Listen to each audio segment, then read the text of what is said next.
Hello everybody and welcome back and welcome to tonight's episode of Fabulous Mediocres. I am your host and most importantly Dungeon Master Link529 and yeah, welcome to episode 2. So before we get into tonight's session, just a quick couple of announcements.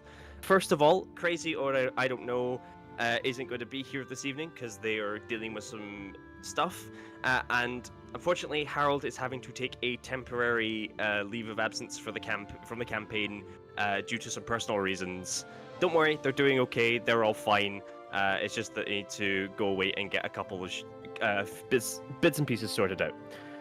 On a more positive note, thank you to everyone who came and watched last week's episode. Holy shit, it was very well received, and we are eternally grateful.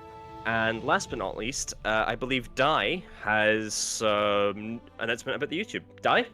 Yeah, so first episode is up on the YouTube channel, Fabulas Mediocres D&D. We'll put a link in chat as well for that. But yeah, if you did miss the first episode and you wanted to go and watch that back, it is all up there. And it was an audio nightmare. So there is a little apology at the start of the video for that. But yeah, definitely go check it out and subscribe. Awesome. So, ladies and gentlemen, let's get in to the session today. So, last we left off, let me just get up the recap notes. The 6 of you successfully arrived in the village of Perravlt, a small yet quite quaint looking little village on the edge of the enchanted forest. You were there for one reason and one reason alone. There was a job offer sent out, and upon arrival you began looking around, taking some time to explore. You learned of this job offer from the King's advisor, Vilthran, specifically what this job entailed and what was going to be required of you. Also, you met each other for the first time, introduced yourselves. You learned some strange goings-on. Both Ukirk and Tavaros both learned that another adventuring party was also interested in this job, but had mysteriously, well, their whereabouts currently unknown.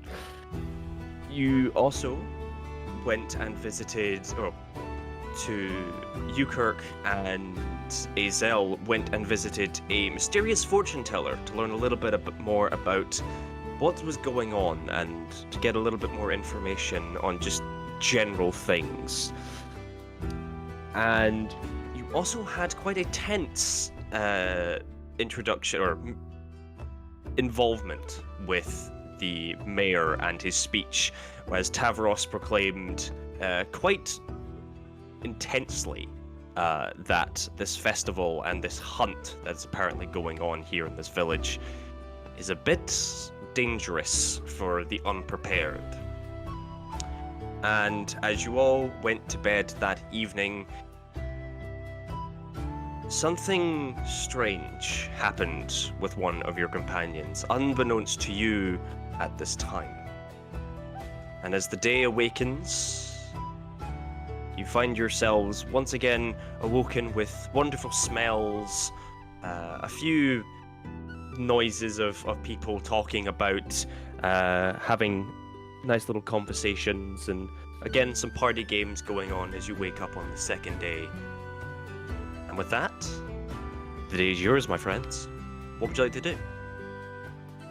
So, is today how far away from how far away from the hunt are we? Is that today or is that tomorrow? That would be tomorrow. So this is the second day. Okay. Try and gather everyone at the tavern. Okay. A quick rundown. So is everyone wanting to head over to the tavern? Or is there anything else you'd like to do just beforehand? I think after everything's going on, I'll probably start off with going to the tavern, Yeah, I'm just trying to think. Yeah, start off to go into the tavern. Alright. As you do, you all shuffle in the door, some of you slightly nudging into each other. And just so happens at the same time, you see this half-orc looking being sort of also shove themselves down the stairs and sort of wander up to the bar. Frog, if you'd like to introduce yourself and describe what the rest of the party sees.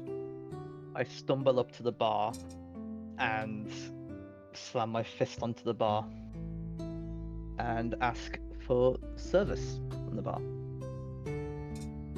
Barkeep himself, the orc gentleman Uga, sort of very sleepily sort of looks at you and goes, "What? What is it that you want? My character looks confused, thinks and wonders what he should actually order from said bar. So, for the rest of the party, you just see this half-orc sort of stare into space for a few minutes as they sort of try and figure out what they want to order, as Uga sort of looks at you all as you all shuffle in and goes, "Ah, good morning. How was your evening?" I didn't tell you how it went. I wanted Oh, 10 more yeah, minutes that's of right. sleep. 10 more minutes? My friend, the day is already begun and you want more sleep? Mm, Well, can't do much about that, I'm afraid. Please, take a seat and I'll be over in a minute once I'm finished with this idiot. I proceed to take a seat. Okay. A few minutes go past, and Frog, I'm assuming you finally figure out what you want to order as the rest of the party go and sort of sit down. So, what would you all like to discuss in particular? Could I take a look at who's actually at the table? You Get can. a head count. So, you obviously see Lanzia, you see Vethix, who is still half asleep, and Decath. But there is, of course, one person in particular that hasn't come into the bar as of yet. Your companion, Tavros. Azel slowly does come down the stairs eventually and sort of just sits and sort of in silence, just sort of grunts and just nods their head in acknowledgement of, good morning. Any of you guys saw Tavros? It's not like him to not make an early morning appearance. I haven't seen him. Recently, no. I haven't seen him either. I've been in the tavern. Maybe the guy at the bar? Haven't seen Tavros? I'm gonna quickly eye up the half-orc. Do I recognize him from the boat ride in? You do not, no. Right, let me go and ask him. See if he's noticed him at all. I'm gonna walk up to the bar and kind of lean over the bar next to where the half-orc is standing. Try to be a bit friendly, but a little inconspicuous. Okay. So, didn't notice you on the ride in. Are you here for the hunt by any chance? Half-orc? I turn and look at your character and I look you up and down and kind of shrug you off. I think, what? Who is this? It's too early for this. As I take a sip of my ale.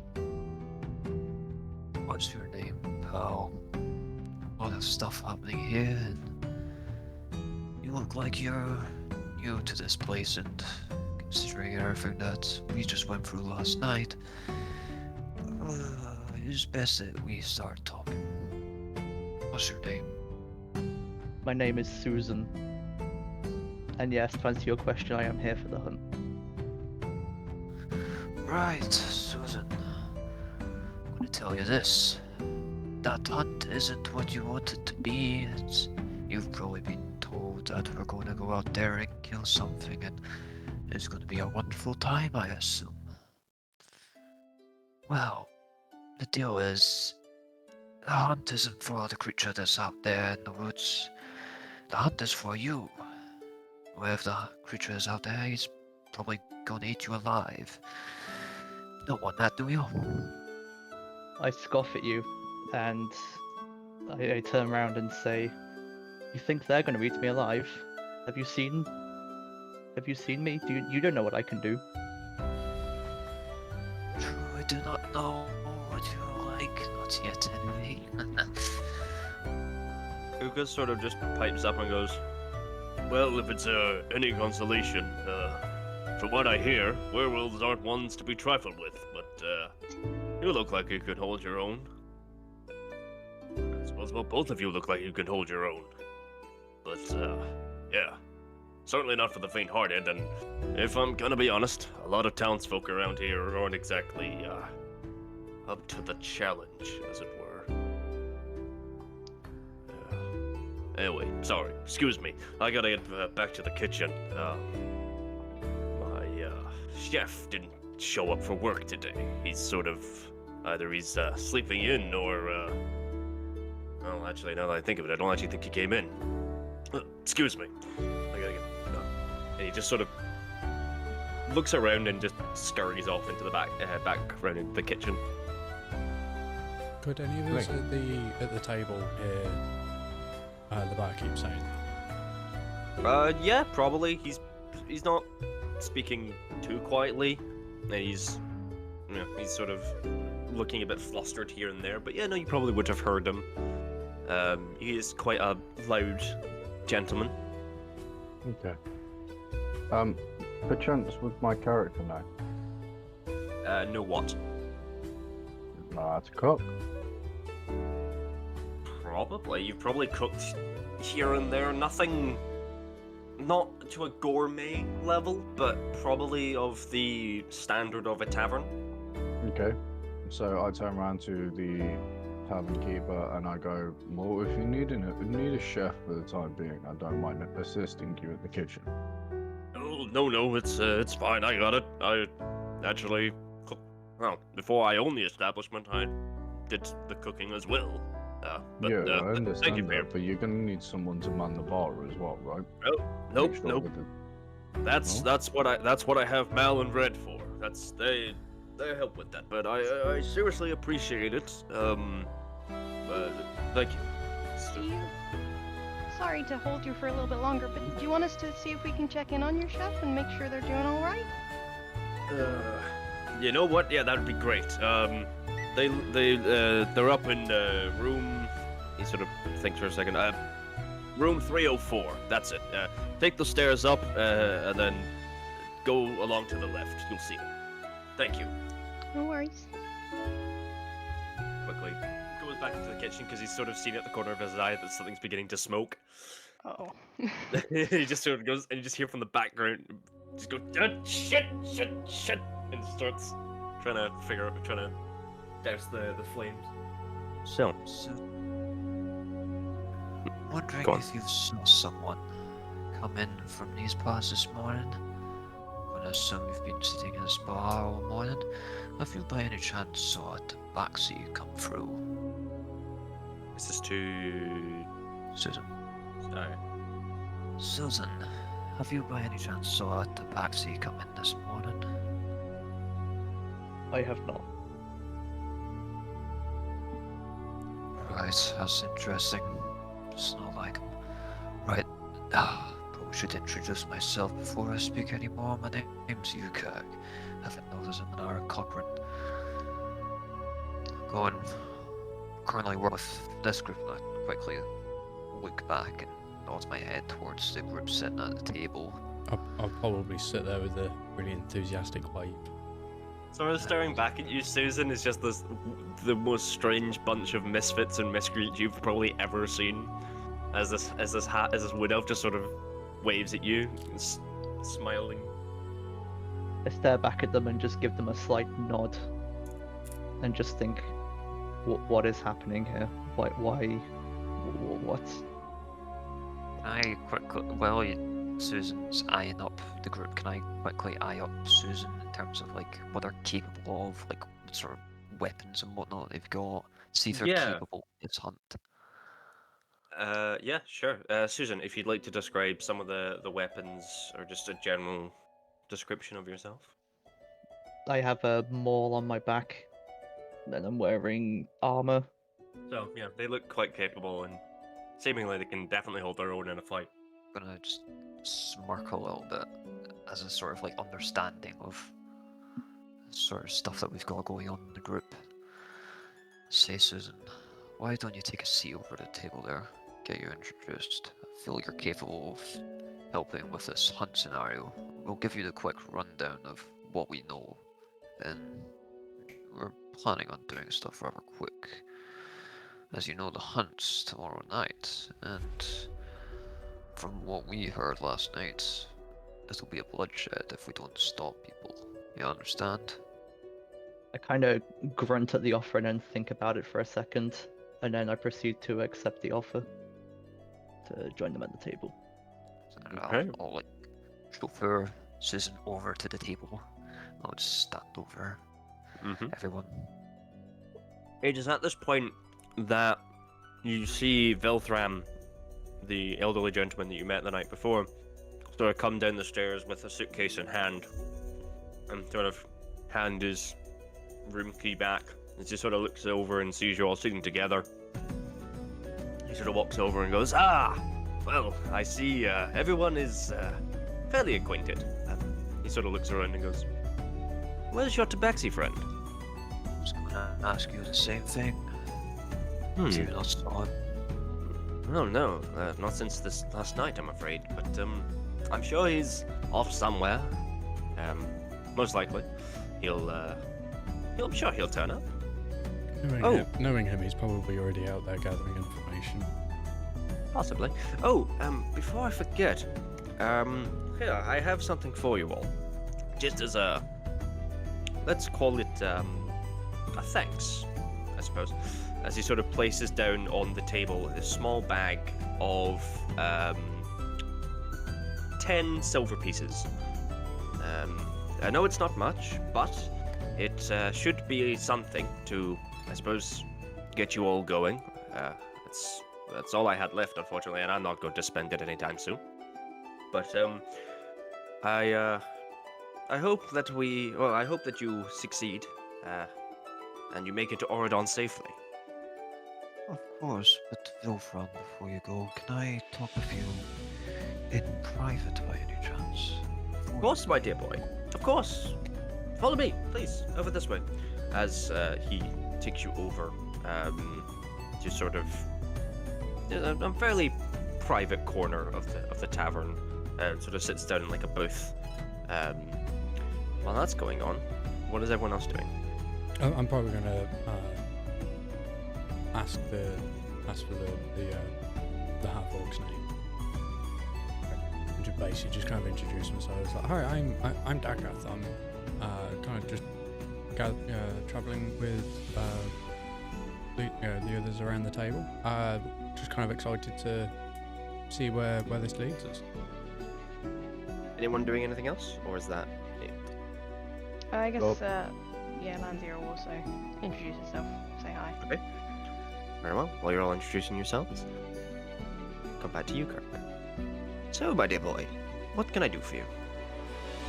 Vilfram, are you aware of the hunt in this town? Yes. Tomorrow night. Yes, it's quite hard to avoid it, and at least not know about it, unless you were living under a rock. Yes, what about it? Are you aware that it's going to be a bloodshed tomorrow night? I'm afraid so. Yes, dear boy, there will be. But I am not one to interfere with the affairs of others. Are you not serving out of the royal court and the king himself? This festival has been going on for years. Sometimes the people of this village are successful, others less so.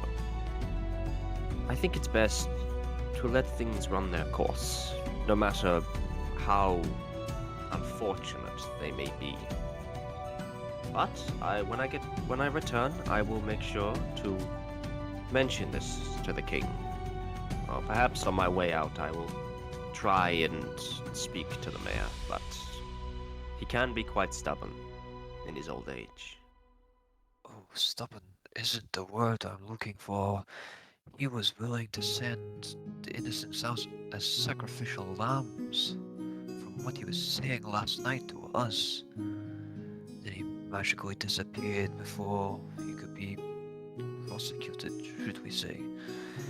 It would only be right if the king stepped in, understand, and these parts of town quite far away from Oradon. It's hard to get a bit of force out here in such short time, but in future we cannot allow this to happen anymore. People die, and people shouldn't be dying for this, all for nothing. Yes, it is unfortunate. I will see what I can do, but you must understand that there are fairly more pressing matters going on in this world.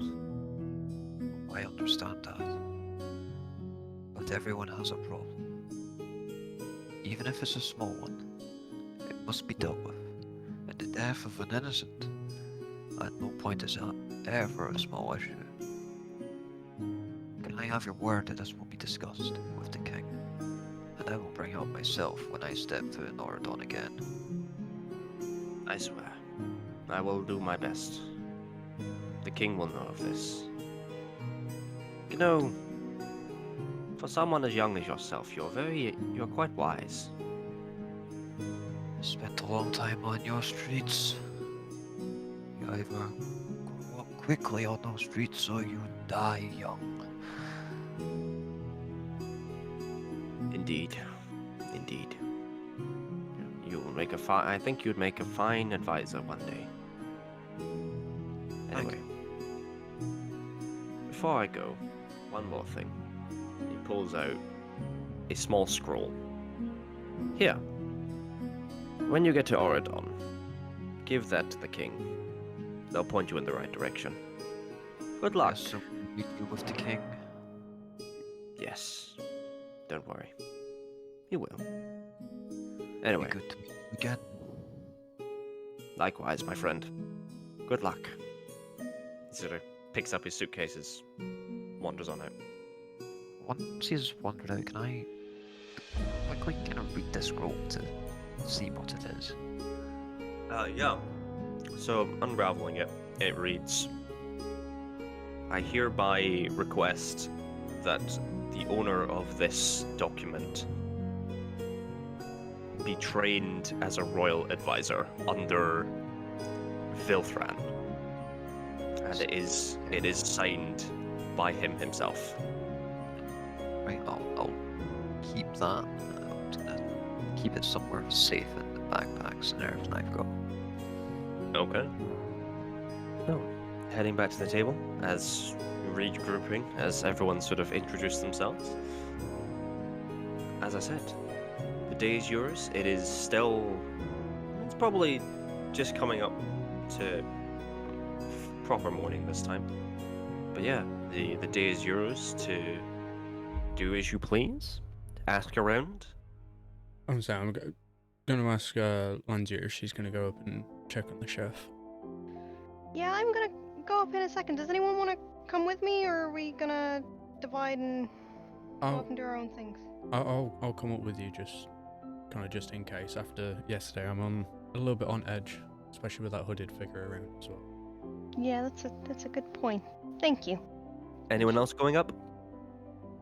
I'll kind of just gain the bearings to try and see what the general sort of chit-chat is in the tavern.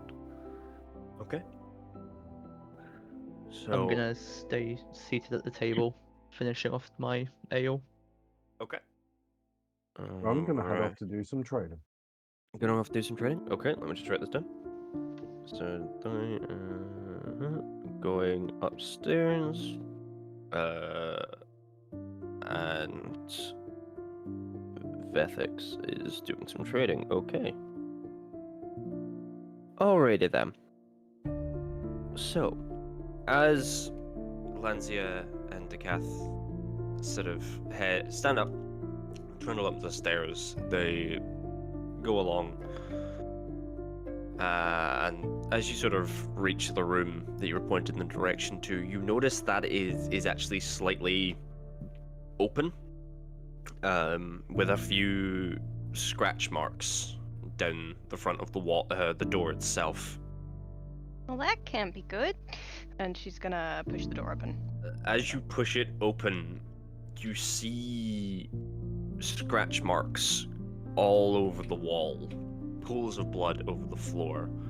As you see Culfane, the half-elven gentleman in his sort of chef's outfit, mauled, almost ripped in half, one of his arms missing, and just claw marks all over his body, seemingly just completely ripped to fucking shreds. And as you look around, the window to the room is smashed wide open. Seeing that, I'm gonna instantly just pull my hammer off my back.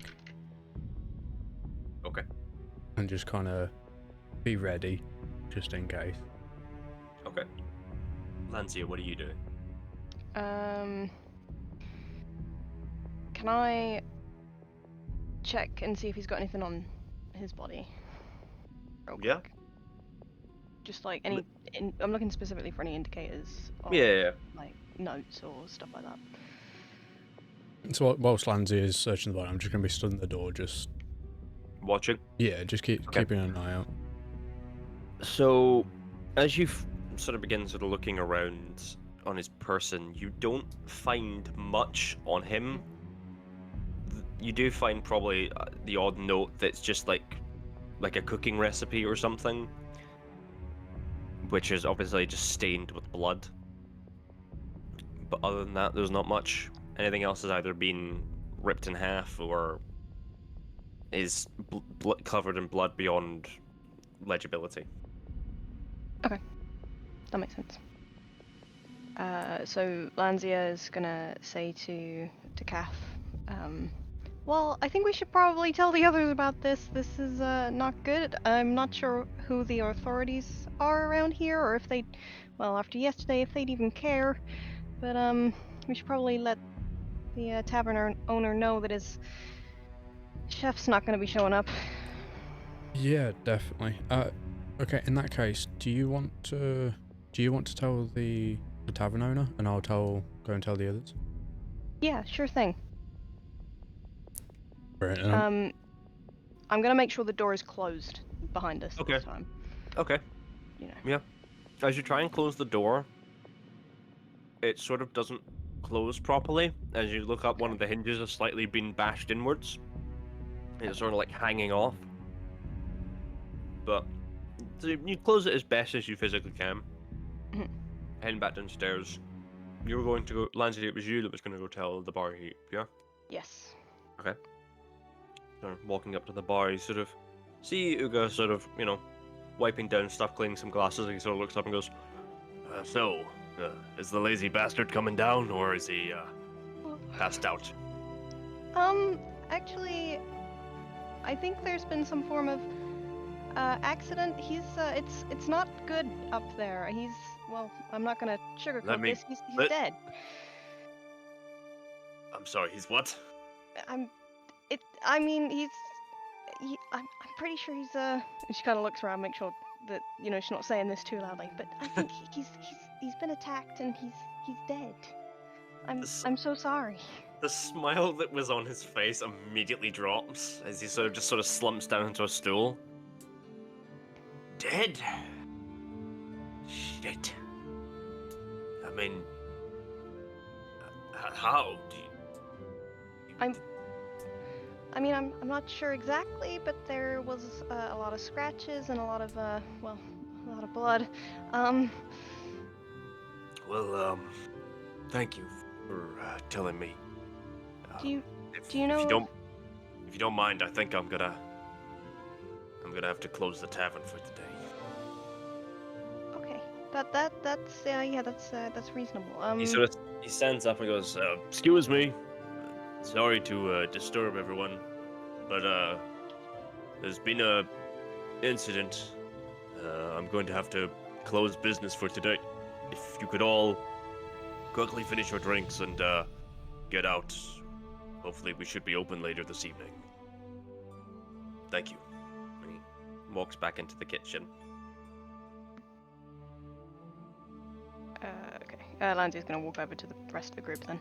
Yeah. So People just start sort of standing up and chugging down their drinks and slowly but surely shuffling out. yeah, so basically following the tavern owner, just kind of making that announcement. I'm just gonna kind of explain what we saw, to the others. So with the information, and people slowly but surely shuffling out. What are you going off to do? Could I gather everyone just outside the tavern, kind of in a huddle off in the side where no one's gonna hear our conversation? Yeah. Just as we get to that, kill switch. As all this is going on,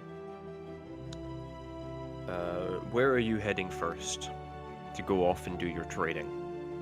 I'm going to the wooden dummies. Wooden dummies. Okay. Mm-hmm. Because Alright. I'm going to be... Well, I'm going to be practicing my sword skills, Okay. to be honest. That's fine. So, heading on over, you see a couple people sort of standing around, fully going at it. A few people that you saw from the night before. Mm. Just sort of, thwacking against the dummies, shooting a few arrows, making sure that they're up to scratch. You see one person pull out this beautiful looking silver coated sword, begins sort of polishing it and sort of looks at you and goes, "Like what you see?" It does look like a decent piece of equipment, I'm not gonna lie. "Yeah, this old thing and I, we've killed plenty of monsters together." Say. Would you recommend someone with 2 swords? Well, if you're participating in tomorrow night's hunt, you might want to get those coated in silver, my friend. Not much else is going to do good against a monster. Especially a werewolf. Well, before I get them coated in silver, can you put me in the direction of some training dummies, please? Training dummies, well? I don't know about training dummies, but there are a few dummies over there you could probably practice on. As he sort of nods to a few of his friends, they just sort of turn around and just sort of flip him off. But in all seriousness, no. You want someone to train either these dummies themselves or there's a nice little spot just outside of town, not too far into the forest. But there's a few trees there that I myself have practiced on. You're more than welcome to use those. You know what? That actually sounds like a good idea. I thought as much.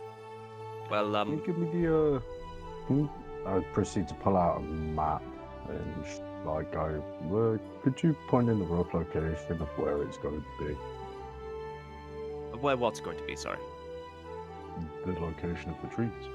Oh, the trees. Oh, yes. Oh, I don't need a map for that. He sort of points down towards the gate that sort of leads out into the enchanted forest, and there's a small sort of open clearing with a few quite tall-looking trees sort of perched. And he sort of points to one in particular. That one there, that is probably the best one for training on. Personal favorite of mine, I must say. Okay. And I'm gonna look in that rough direction and go, all right. Thank you for the advice. Of course, my friend. Let's get going. Have a good day. And have a good day to you too. And proceed to start making my way over there to said freeze. Okay. Coming back to the rest of the group. What are you all doing? As you're now standing outside the tavern, coming up with a plan. Right. So there's a lot of moving parts here. It was already complicated enough from last night. Now you're telling me there's been a squawking murder. I think we need to go and split up here. The first thing that we need to make sure is that no one goes on this hunt, or at least minimize the people that are going to be hurt by it. Oh, you agree with that, at the very least? That I can agree with. I do want to help the tavern owner try and figure out the death of his chef. I wonder if it's related at all. I suppose we won't know until we look into it further. Right. On that note, I suggest that we split up. I plan on giving that mayor a quick visit this morning. Darkoft, would you mind joining me on that? I believe I could probably maybe make use of your skills, if you will. Yeah, I'll come. Right, and the rest of you, Susan, Lazia, Isolde, find out more about this barkeep chef. Find out what happened here and see while you're at it to get more information about this hunt. If you find any people wanting to go on it, make sure they're not going to go on it. Obviously don't kill them, but make sure they're not capable, if you know what I mean. Then, if worst comes to worst, which I fear it might, gather some supplies. We take down this werewolf ourselves. Even the barkeep thinks that we're capable of it, and looking at us all, I think we could do it, but we definitely need something to help us out. Lanzi, if you're able to find some potions, food and whatnot, it'd be great. I can definitely have a go. Did we still? Yesterday we were talking about there was the man who lived on the outskirts of town. His kids disappeared. Do you think maybe we should talk to him and see if there are any connections between what happened and, well, what we found this morning? Yes. There's a lot of funky stuff going on in a rather small town here. It wouldn't surprise me if it's in any way related, but by all means, if that tells you anything, go find that out. I am not going to stop you on that. Okay.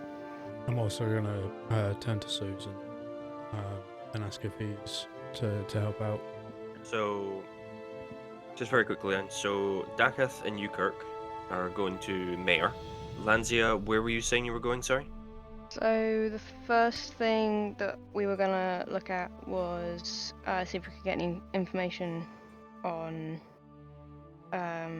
the death from this morning. So I was gonna suggest looking and seeing if we can see the smashed window on the outside and see if there's any trail. Okay. And I'm going to be heading to the blacksmith and then to the outskirt where I was pointed towards a very decent sounding training spot, I'm not gonna lie. Okay. 1 second. So, blacksmith. Susan, who are you tagging along with? I am going to tag along with Dakath. Okay. Daketh and Ukirk going to the mayor, okay? And then Aza will tag along with you, Lanzia. Okie dokie. So, we'll start with Daketh, Ukirk, and Susan. So, heading off in your general directions, the three of you sort of begin looking around, eventually coming to probably essentially quite a large building, actually. Quite bigger than most of the other buildings here in this town. as it sort of reads on the sign, Town Hall and Mayoral Office. Sort of wandering in, you are met with this quite grand and illustrious looking hallway with a set of stairs going up onto a second floor and a few doors sort of going off to either side. One obviously read meeting hall, the other storage room, and then lastly mayoral assistant's office. See, before we go through all this, could I Mhm. quickly have a conversation with them? Yes, sorry. Kind of on the way. Yeah. Can I gonna eye up Darkov? So, Darkov, tell me, I don't know you that well, and you don't know me. What's your sort of background for combat and discussion? Kinda need to know if we're going into something like this. No, What are you that's capable of? understandable. So, I'm originally from somewhere. I suppose you could say I'm from around here. There's a little bit to that I don't trust you enough to go into as of yet. I do serve as part of the Oradon military. Like I mentioned yesterday, I am a scout, so I probably have a little bit more sway over like the military personnel or anything else like that. In terms of combat, I mean, I have a hammer, and I also have a couple healing spells as well. Does Darkov look like he's wearing like military gear? Does he? I think the closest thing to anything military would be an overcoat with kind of a dirty gold kind of shoulder pads from travelling, with tassels hanging off, just drooping over the shoulders. Right, Darkov, part of the guard in Oradon. I know the city well enough. Have you ever dealt with difficult people before? It depends on the kind of difficult. Obviously, being part of the guard, I've had to deal with a few scuffles in and around town. But in terms of one-to-one to get information, I'd say I'm okay in a confrontation, but personally I would rather try and just talk through it. Good. That's what we're here to do. Just simply talk. Not gonna fight in the middle of a town hall. Not savages. Susan, what about you? Any experience in the army or anything? Any interrogation skills? I was in the military as cavalry, and I prefer to brute force my way through with intimidation. I always find a swift headbutt is a good way to get information out of people. Very interesting, you still right. Before we go in there, I want you two to find the mayor. Go and find out what's going on, try to stop him, and ask him if he knows who the werewolf is. He's an old man, he's been around long enough, and he said it last night, this hunt's been going on for 40 odd years. I am sure he knows who the werewolf is. You never know, it might be one of the ones in the town hall for all we know. You don't just announce a hunt if you're not hungry, if you know what I mean. But I assume you could handle that. Certainly give it a try. I mean, if Susan likes to headbutt his way through things, if me talking doesn't work. Sounds like you got a plan. See, while this is all happening, could I be like just casually taking some of the rope out of my backpack and kind of just like wrapping it around my waist as if like my Yeah. clothes are kind of falling down as Eucharist he's short, but he's also kind of slender. You can tell he's been slightly malnourished as he's grown, and he's not really got like muscle to him. So clothes are typically kind of baggy on him. So it's tightening up the rope to make sure it's all kind of held up. Absolutely fine. Proceed. Awesome. Okay, so heading on in, I'll just explain it again. So upon entering the town hall, you sort of see this grand-looking staircase leading sort of up to a second floor. There are 3 doors downstairs, one reading supply closet, the other reading meeting hall, and the last mayoral assistant's office. So that's mainly what you see on the ground floor. So who is heading where? Who's going upstairs? Who's staying downstairs? I think I'll kind of nudge Susan and just nod towards the mayoral assistant room. Okay. So Kath and Susan, you guys are staying downstairs? Yeah. Okay. You, Kirk, you staying downstairs or are you going up? Is the hall busy?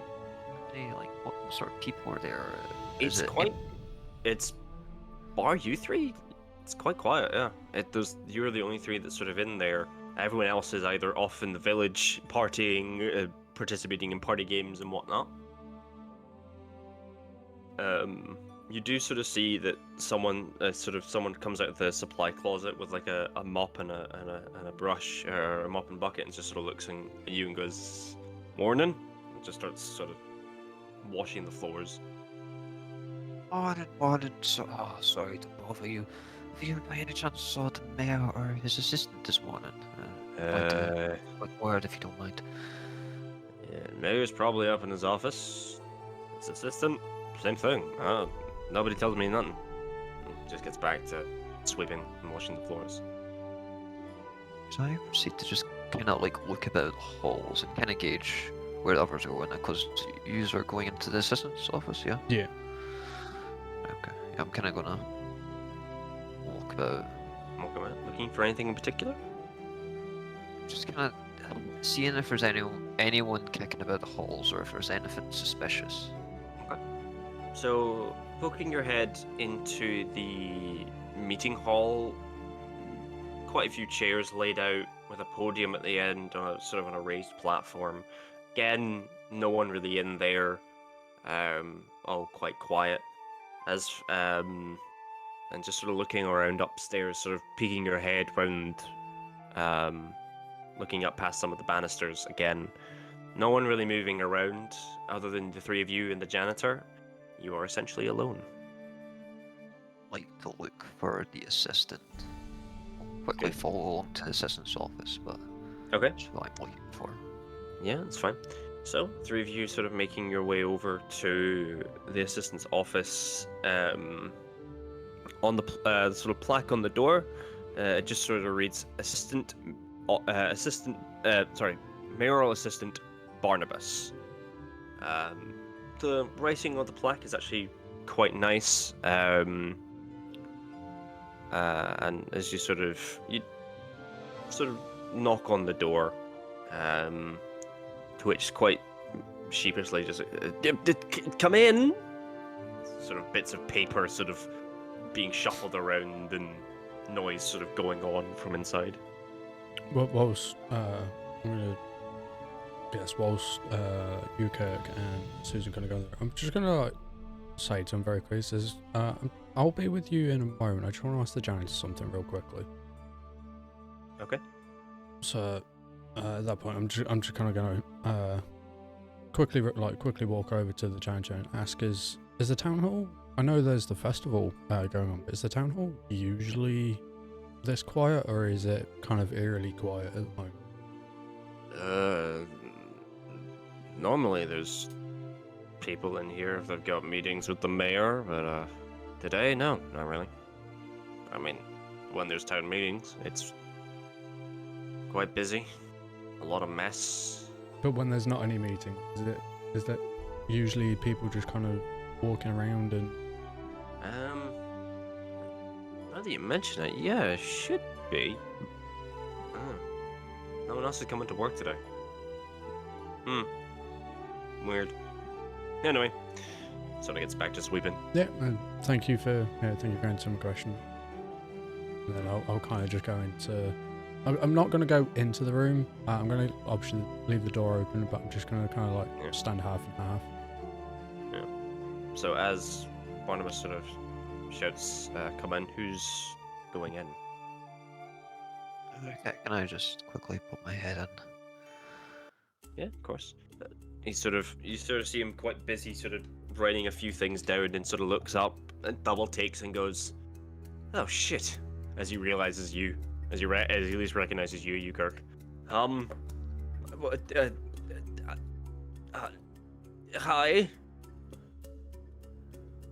Where's the mayor? The mayor? He's not in today. He is. Check. Inside check? Yeah, go for it. Can I also do an inside check? Yeah, either one of you, so either you, Kurt, roll with advantage, or... Want me to roll? Yeah, roll with advantage. 17. 17? Oh yeah, no, he's lying. He's so lying. As I said, Barnabas. Where's the mayor? And as I told you, he's not in today. Don't make this difficult. Just tell me where he is, would you? I know you're lying. Do you have an appointment? You could say so. At this point, I kind of poke my head around the door and look frustrated with guy lying to us. He just sort of gulps and goes, how can I help you? And I proceed to walk into the room and I slam my fist down on the table in front of him and demand to know the truth. Make an intimidation check with advantage, since you're slamming your fist down. Dirty 20? Jesus Christ. Yeah, he sort of slunches back in his chair and goes, "Please don't hurt me. I swear to you, I don't know anything. I just sign a few documents and the usual assistant duties. I swear, I don't know anything." Answer the half-orc's question. The mayor isn't in today, I swear to you. I don't know where he is. At this point, I'm now going to enter the room. It says, "So where is he?" I don't know. He just said he had some business to attend in the forest. He was going for a meeting with someone. He didn't say who. Which forest? The enchanted forest. The one out there. I swear. That's all I know. Please don't hurt me. Insight check to see if he knows any more. Yeah, go for it. 17 again. There's almost like a sort of... He sort of darts over... You sort of catch his eye, like, sort of darting to, like, a piece of paper on the desk, and just, like, as he's sort of frantically trying to back up as much as he can in his chair and make himself smaller than he already is for a halfling. Like a dagger. Kind of give a indication of to go and look at the piece of paper to snatch it. Yeah, I'm just going to quickly move over and pick up the piece of paper. It is, on a quick glance, it's essentially the mayor's sort of schedule of everything he has to do today.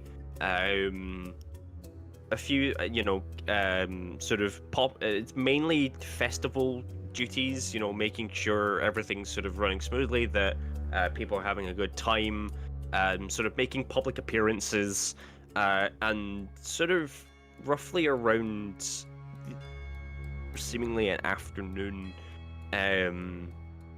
it's sort of just blank. There's not really much on there, just the words, so downtime, sort of, and then sort of in the evening, again, just sort of more signing documents and regular mayoral duties, really.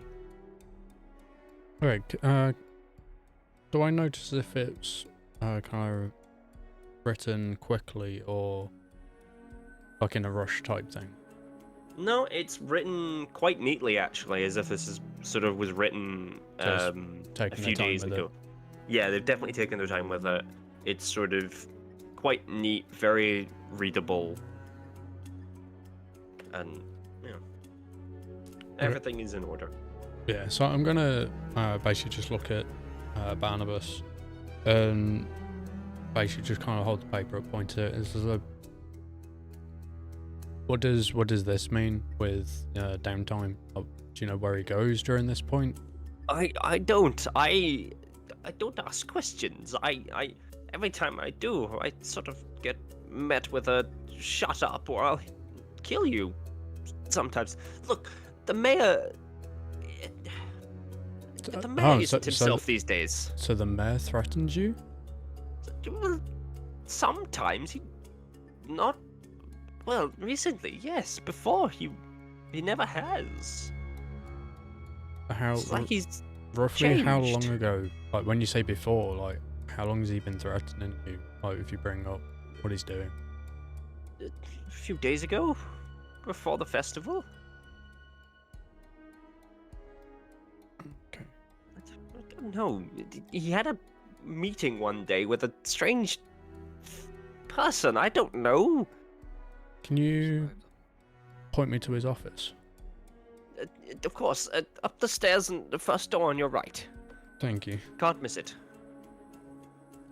Oh, here, you'll need the key. He asked me to lock it. He sort of hands you over this quite beautiful looking silver key. Okay. Is there anything else I can help you with? Please I don't hurt me.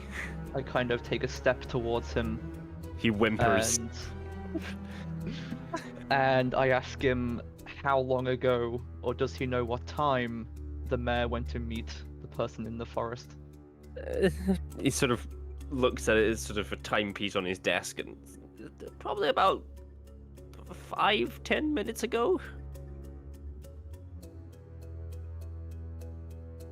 Please don't hurt me. Right. I'm gonna quickly look at Dakov and Susan over here, and he's only left 5-10 minutes. I'm gonna say, investigate that quick. Couldn't be too far away if you only left a few minutes ago. Better hurry.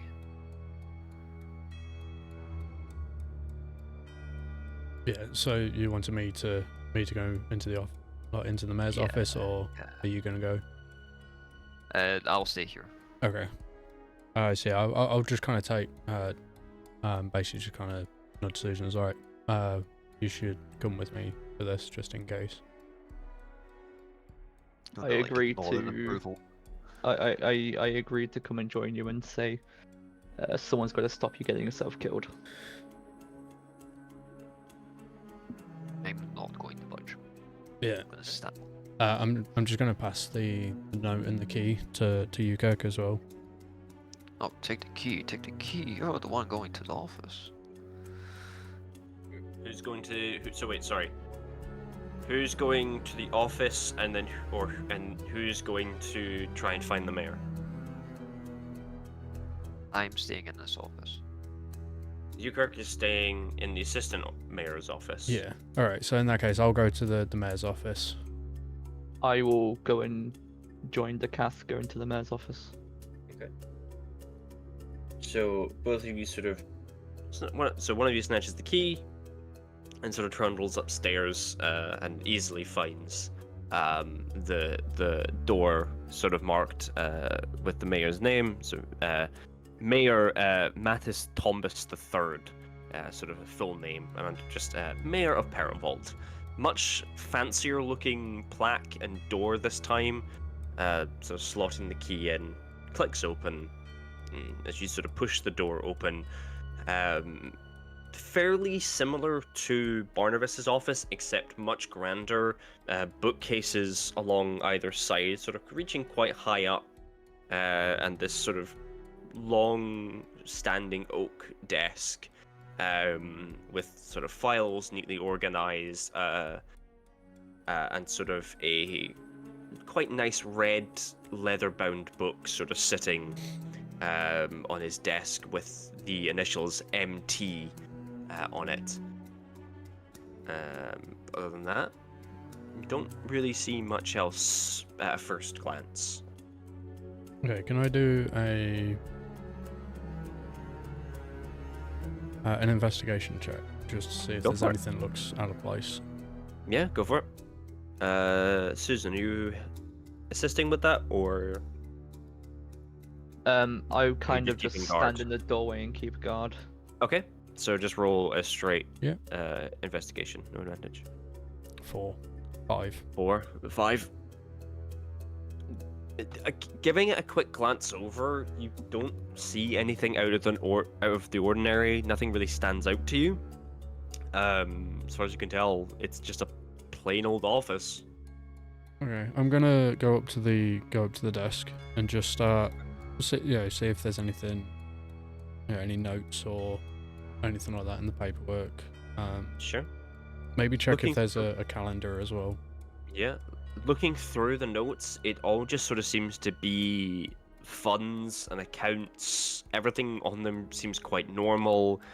You find the sort of talking points of the mayor's speech from last night, and the copy of the sign-up sheet with a few names of some of the townsfolk. You don't see the barkeep Uga, his name sort of written quite messy, taking up a couple of lines.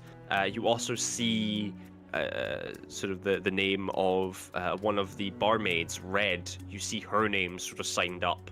A lot neater, but the rest of the names are unfamiliar. Can I see if any of them have been crossed out? Yeah, have, sure. have any of the names been crossed out? Not really. None of them seemingly been crossed out. You do also notice, just sort of scanning down the list, you also notice Culfane, sort of just scribbled quite nicely. But yeah, no, none of the names have been scored out or anything like that. Everything's as it should be, really. Okay. Other than that, the other types of documents, nothing. Again, as I say, nothing really stands out.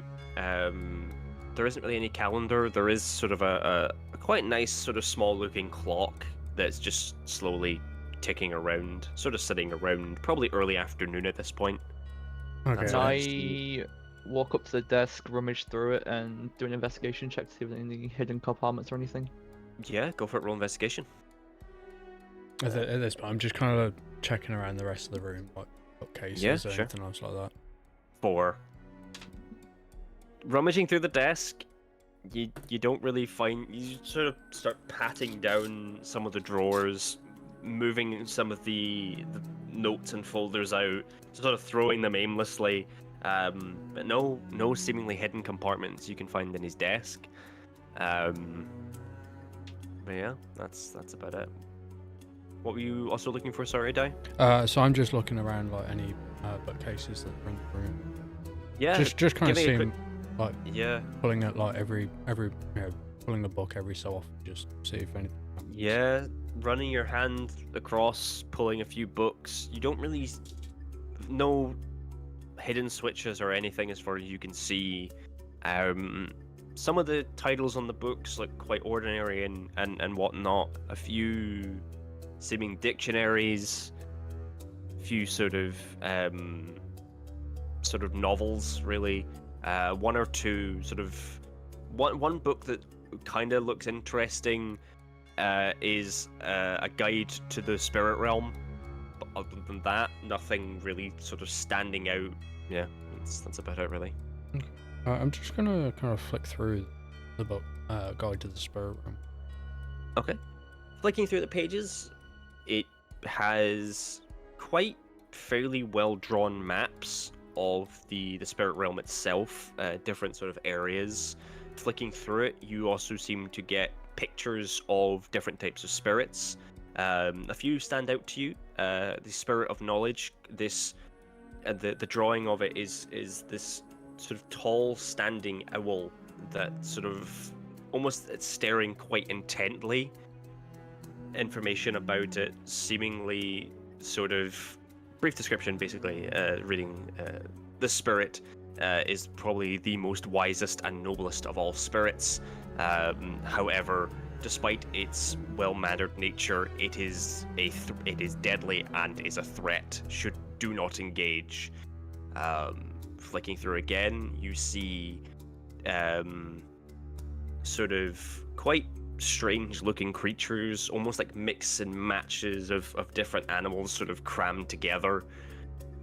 And sort of other than that, you see a page titled The Face Stealer, but as you sort of look under, the rest of the pages are quite empty, which is sort of scribbled underneath in sort of like red ink. Not much is known about this spirit, but should it be encountered, run. Do not face it. Run.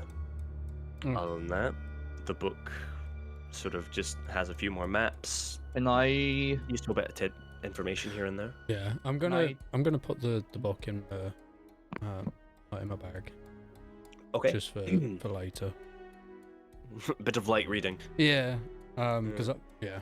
That's absolutely fine. Anything else you'd like to do? Same with you, Blob. Anything? I'm gonna do. Can I do a perception check? Just see if there's anything else that catches my eye. Yeah, go for it. Just do a flat roll. Go for it. 5. Yeah, Not going well, huh? Yeah, no, nothing. Again, nothing really stands out. It looks like a generic, ordinary office. Okay, yeah, no, that's everything for me. Okay. Susan, anything else you'd like to have a look for? I ask the Cath to take the book back out and show me the page that is missing. Can I do a check to see if I recognize the name of the title of the page that's missing? Yeah, sure. Let me Yeah, just so see what. I'll bring the Yeah. book back out and just kind of open it onto the page that he's mentioned. Yeah. Instead of giving it a quick scan over, the face stealer does ring some bells, but not a lot. Odd bits here and there, but nothing major comes to mind. Anything else? I think with this, I'm gonna just slowly close the book and ask if Susan notices, like, if he remembers anything or knows anything about the face stealer. Okay.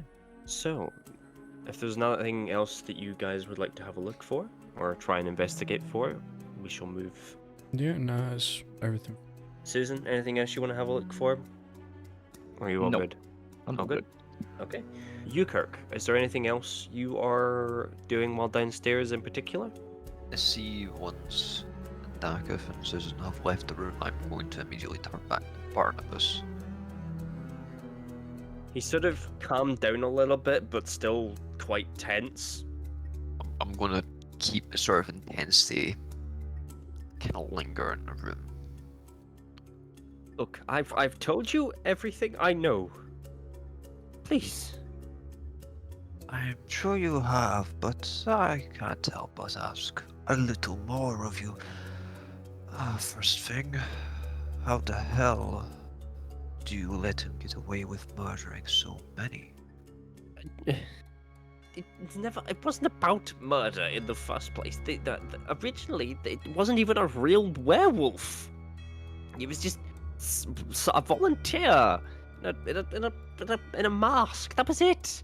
And then all of a sudden, a few days ago, rumors of an actual, real werewolf start passing around, and of course, he tries to play it off as, it's still a part of the festival.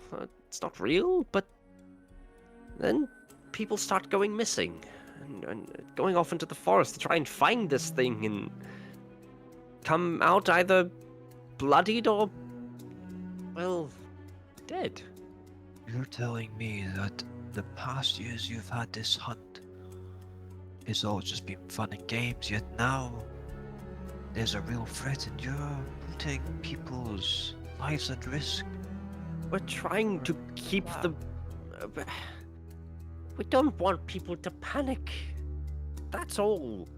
If they say, not everyone who goes on that hunt is completely useless. There are some actual pretty well adept hunters.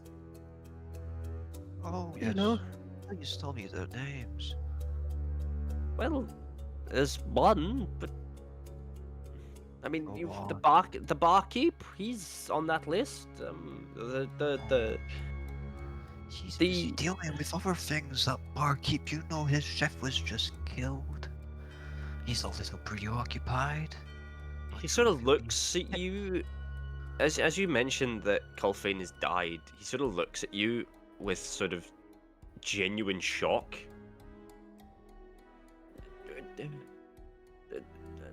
That's not supposed to. You see, Dead? Your werewolf problem is a lot bigger than you could ever justify a hunt for. I am oh so disappointed you didn't ask for the king's guard immediately. Especially The when king doesn't care about this village. It's well without of his worries. We're just a small village. What can we do? The king wouldn't listen to us. He's got apparently bigger things to deal with. Oh, I understand those bigger things, but as I was just telling someone from the royal court who was conveniently here at the same time, every life matters, no matter how small, no matter how inconsequential the fight may be. Everything matters. Now, tell me, why did you ask? I don't know. The mayor, he said he had these things under control, that I should not worry. But And you believe the king, despite him abusing you, should we say? look, clearly you and your friends are well adept with dealing with these sorts of things. Perhaps an investigation, you could organize something such as that, and This very minute, damn it. well, to be honest, successfully scaring the ever-living shit out of me. Yes, because as far as I'm aware, you and the mayor have sent people to die. Willingly. All for Look. the name of a festival. Well, perhaps I don't know. In truth, you're right. Things have seriously gotten way out of hand. But I am not to blame for this. It's the mayor. As I said a few days ago, he was fine. All of a sudden, he's acting strange, hiding things, having strange meetings with hooded figures. At this point, I'm gonna kind of just actually walk into the room, and basically question him about the strange meetings with hooded figures. He's only had the one yesterday after you arrived, and Right. one. Well, I don't know. I wasn't there.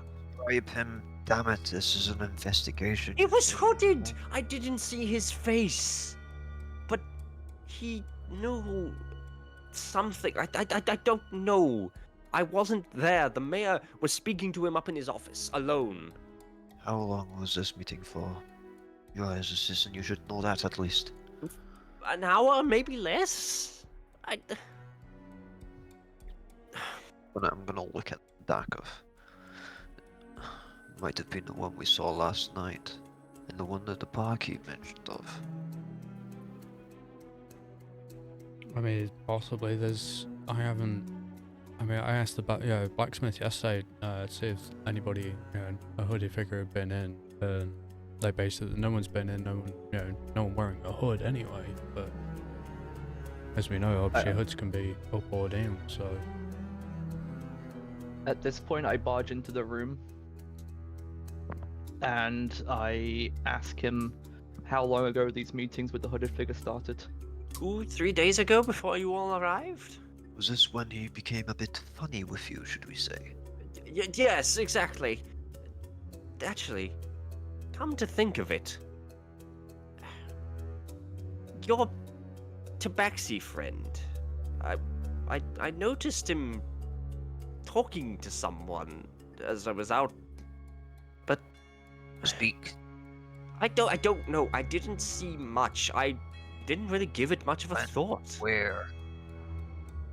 Yesterday Where? evening, late evening, out there in the forest, just on sort of, and he points to quite this sort of open-looking area, just slightly past the gate, with a few sort of tall standing trees. There, over somewhere, roughly. But seriously, that is all I know. Now, please, I have much important work to be doing, so no more questions. Please. Oh, it's a shame that Tabaxi isn't here, for he would accept our request, but unfortunately we've still got more questions to do with you. There's murder on the hands. Well, I'm I think sorry. If he does anything sneaky from here on, I'm going to ready an action.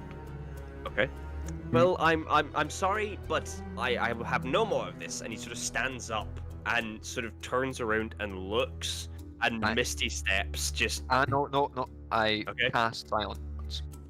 You cast silence? Okay. He sort of tries to blink, and Misty Step, he sort of looks and goes, at "Oh." this point, I'm gonna kind of like very quickly move towards the desk.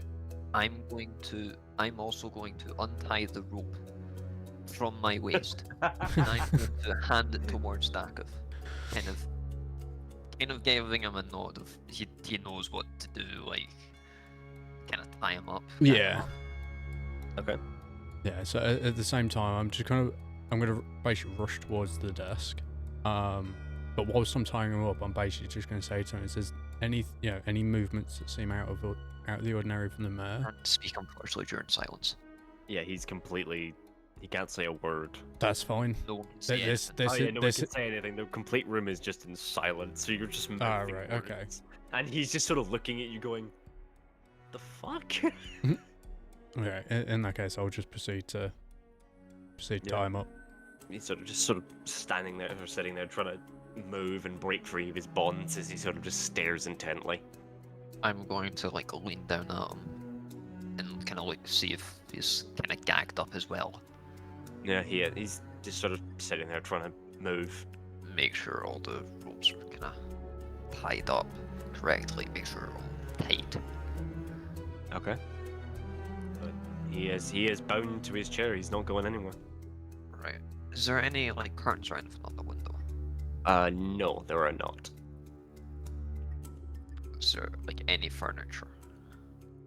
Bar the desk and the chair that he's currently tied to. That's about it.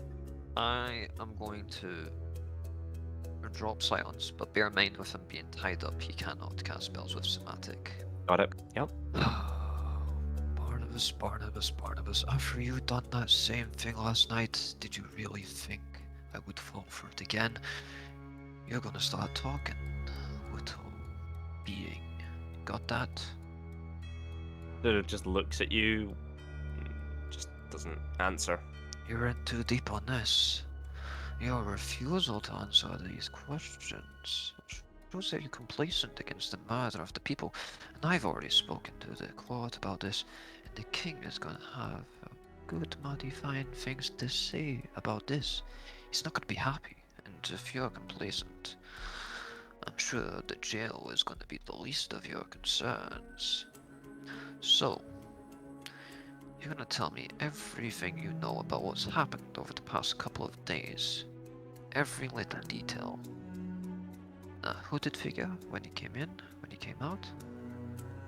Why you defended the mayor last night, and done that little magic trick you just tried to do there with him to get away from the confrontation. And tell us why you keep the hunt going. as you begin to interrogate Barnabas, we will quickly move over to Lanzia. Okay. As you head back up into the tavern, you see, obviously empty, except Uga, who's sort of basically just sort of playing with a knife every so often, just sort of stabbing it into the desk and sort of taking it back out. Quite a large tankard of ale. Does That's he his see that I've wandered back in? He is currently just staring at the bottom of this tankard, just sort of looking. We're closed. I was just gonna see if it's all right with you, of course. If there's anything I can do to try and, well, get to the bottom of what happened. You know, get some closure. There's nothing to get to the bottom of except this tankard. He's dead. That's it. The wolf got him. Well, is that just, well, I mean, the scratches kind of indicate that, but, did you have any communication with, like, anyone beforehand? That The last might- thing I said to him was, don't be late to work tomorrow. Get a good sleep. That's it.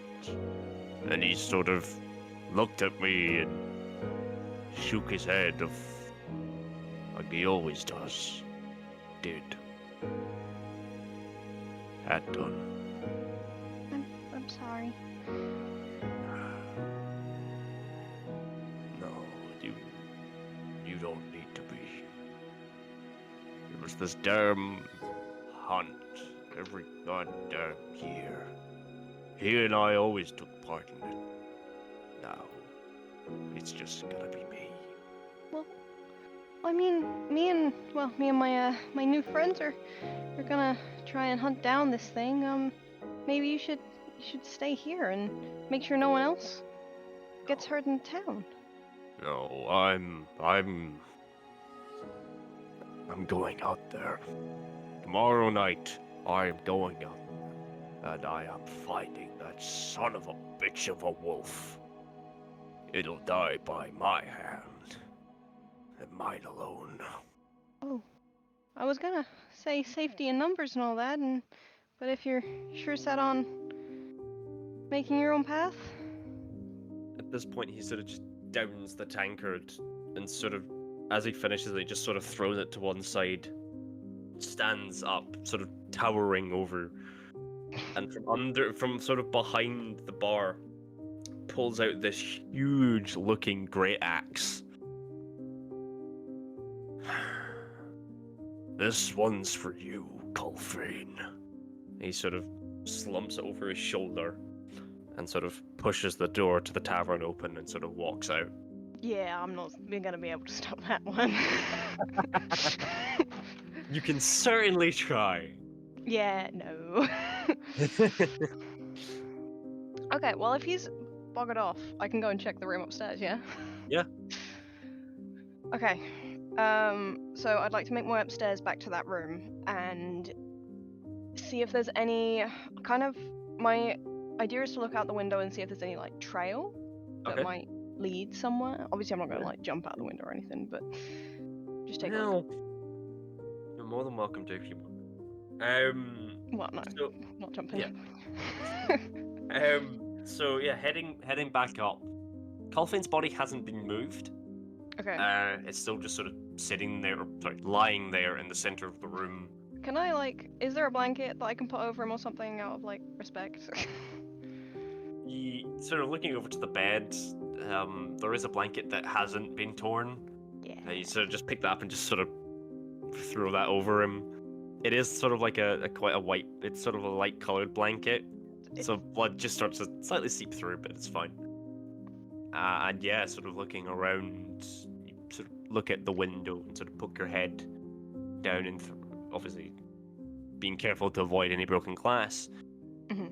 But there doesn't seem to be any sort of trail that sort of stands out. Sort of the curtains on the wall are just sort of obviously just blowing because there's a little bit of a breeze. but other than that, there's not much else. So the other guy, the the barkeep, said that they went on hunts regularly, or they went on hunts yearly. So I'm gonna You went on the hunt for the the festival. hunt. Yeah. Yeah. So can I check his room for any like weapons or anything related to the hunt? Yeah, previous so years? looking around, you do actually notice that not too far away from where Colfane's body lies, there is what seems to be this sort of silver dagger. Okay. That's sort of been knocked to one side. Looking through some of the wardrobes and cupboards, there are a few sort of axes and swords, but obviously he wasn't able to get to them in time. And the dagger was probably the only thing he had on him that was close for him, basically just to turn around and try and use. There was a bit of blood on the dagger, whether it's the creature's or his, you're unsure. Okay. I'm gonna pinch the dagger. Yeah, right. You can Just as add Colfane's dagger to your inventory. Okay. And then I guess if there's nothing else around, because we did kind of check the room, and there's no path, I'm gonna make my way out. And I had a couple of other things that I wanted to do. I'm gonna head to. Was there like a shop in town that sells potions or anything like that? There are a few stalls that are selling essentially trinkets, odds and ends. Possible potions shops. Yeah, I'd like to make my way over to one of them. Okay. Heading out into the town, sort of walking around. For you, this is actually the first time that you've probably walked through the actual festival and sort of looked at some of the games and shops and whatnot. Walking up to some of the stalls, you sort of see what they're selling. A few are selling weapons and daggers, arrows. A few are selling foods and clothes and whatnot. There is one that is that does read seemingly is selling some form of potion. Okay. He's sort of walking up to his stall. While his stock seems fairly depleted, he's still looking quite happy, and sort of looks down and goes, "Ah, hello, miss. How can I help you? What can I get you?" Hi. I don't know if this is something you sell, but I was looking for potions for the hunt tomorrow. If you had any. Ah, sorry, you're out of luck. I just sold me last one to actually it was that gentleman there, and he sort of points to this sort of quite beefy looking gentleman that sort of puts the potions in his backpack, and just sort of walks off with his friends and happy with his purchases. Well, that's unfortunate. Okay. If you're interested, we do have some stranger potions. Let me see here. He points to a sort of a blue-looking potion. Now that one is quite interesting. Let me just see here what it says. Sort of pulls out a book and sort of reads. That is. That's a potion of. Oh, sorry. I can't actually read my own handwriting. But I can tell you it's 10 gold for that. Whoa, that's That green potion there. Potion of. Gosh, I gotta get better handwriting. I mean, Nope. Sorry. if you don't know, if you can't tell me what they do, is there not some form of Might have to just trial and error? Yeah, I mean, is there not some? I'll take them off your hands, but if I'm rolling the dice, so to speak, can we not get come to an agreement on the pricing, maybe? I mean, they're my last one, so if I'm being honest, I'm not really fussed about how much I sell these for. Well, I'm only here for until tomorrow, really, and well, I'm actually leaving tonight. oh, get out of town before the hunt begins. That's not a bad idea, actually. Yeah. Well, I can give you. If I were to take both of them, how much would, like a two for? 1? Yeah. Sure. Let's call it 15 silver for both. Oh, I can do that. And I'll hand him over the 15 silver. Yeah. Well, Okay. yeah, a gold piece and 5 silver, because that's gonna balance my. Yeah. Well, mark that off and add mysterious blue and green potion to your inventory, my friend. Hell yeah. What they do, No idea. only God knows. Okay, Alright, I'll mark them in. awesome. Anything else? The only thing, I'll start heading over to there was a last session we were told Yes. about a house on the outskirts of town. The Okay. guy who lost his kids. Mm-hmm. So I might wander over to his house. Okay. We'll start wandering over to where I think it is. Awesome. Heading on over there, and sort of head in the general direction of it. The house itself is sort of quite old. Bits of wood are seemingly sort of rotting off it here and there. Some of the windows are sort of smashed. There is seemingly some form of life sort of scuffling around in there. But other than that, not much else is really going on. Okay. I'm gonna knock on the door. No, there's no reply. Nothing. Can I look through a window to see if Yeah. Oh, get a better Giving look a- at the place? yeah, giving a quick jump up. There doesn't seem to be much going on. As far as you can see, there's not really anyone inside. I mean, there's the odd sort of movement of what seeming to be a cat. But other than that, no signs of human life, if you will. Okay. I don't want to break into this guy's house on my own. So I'll head back into town for now and just keep an ear out for people. Yeah. Who say they're gonna go to the hunt tomorrow. Okie dokie. And before we head back to those in the mayor's office, Fethix. Mm-hmm. Sorry for the wait.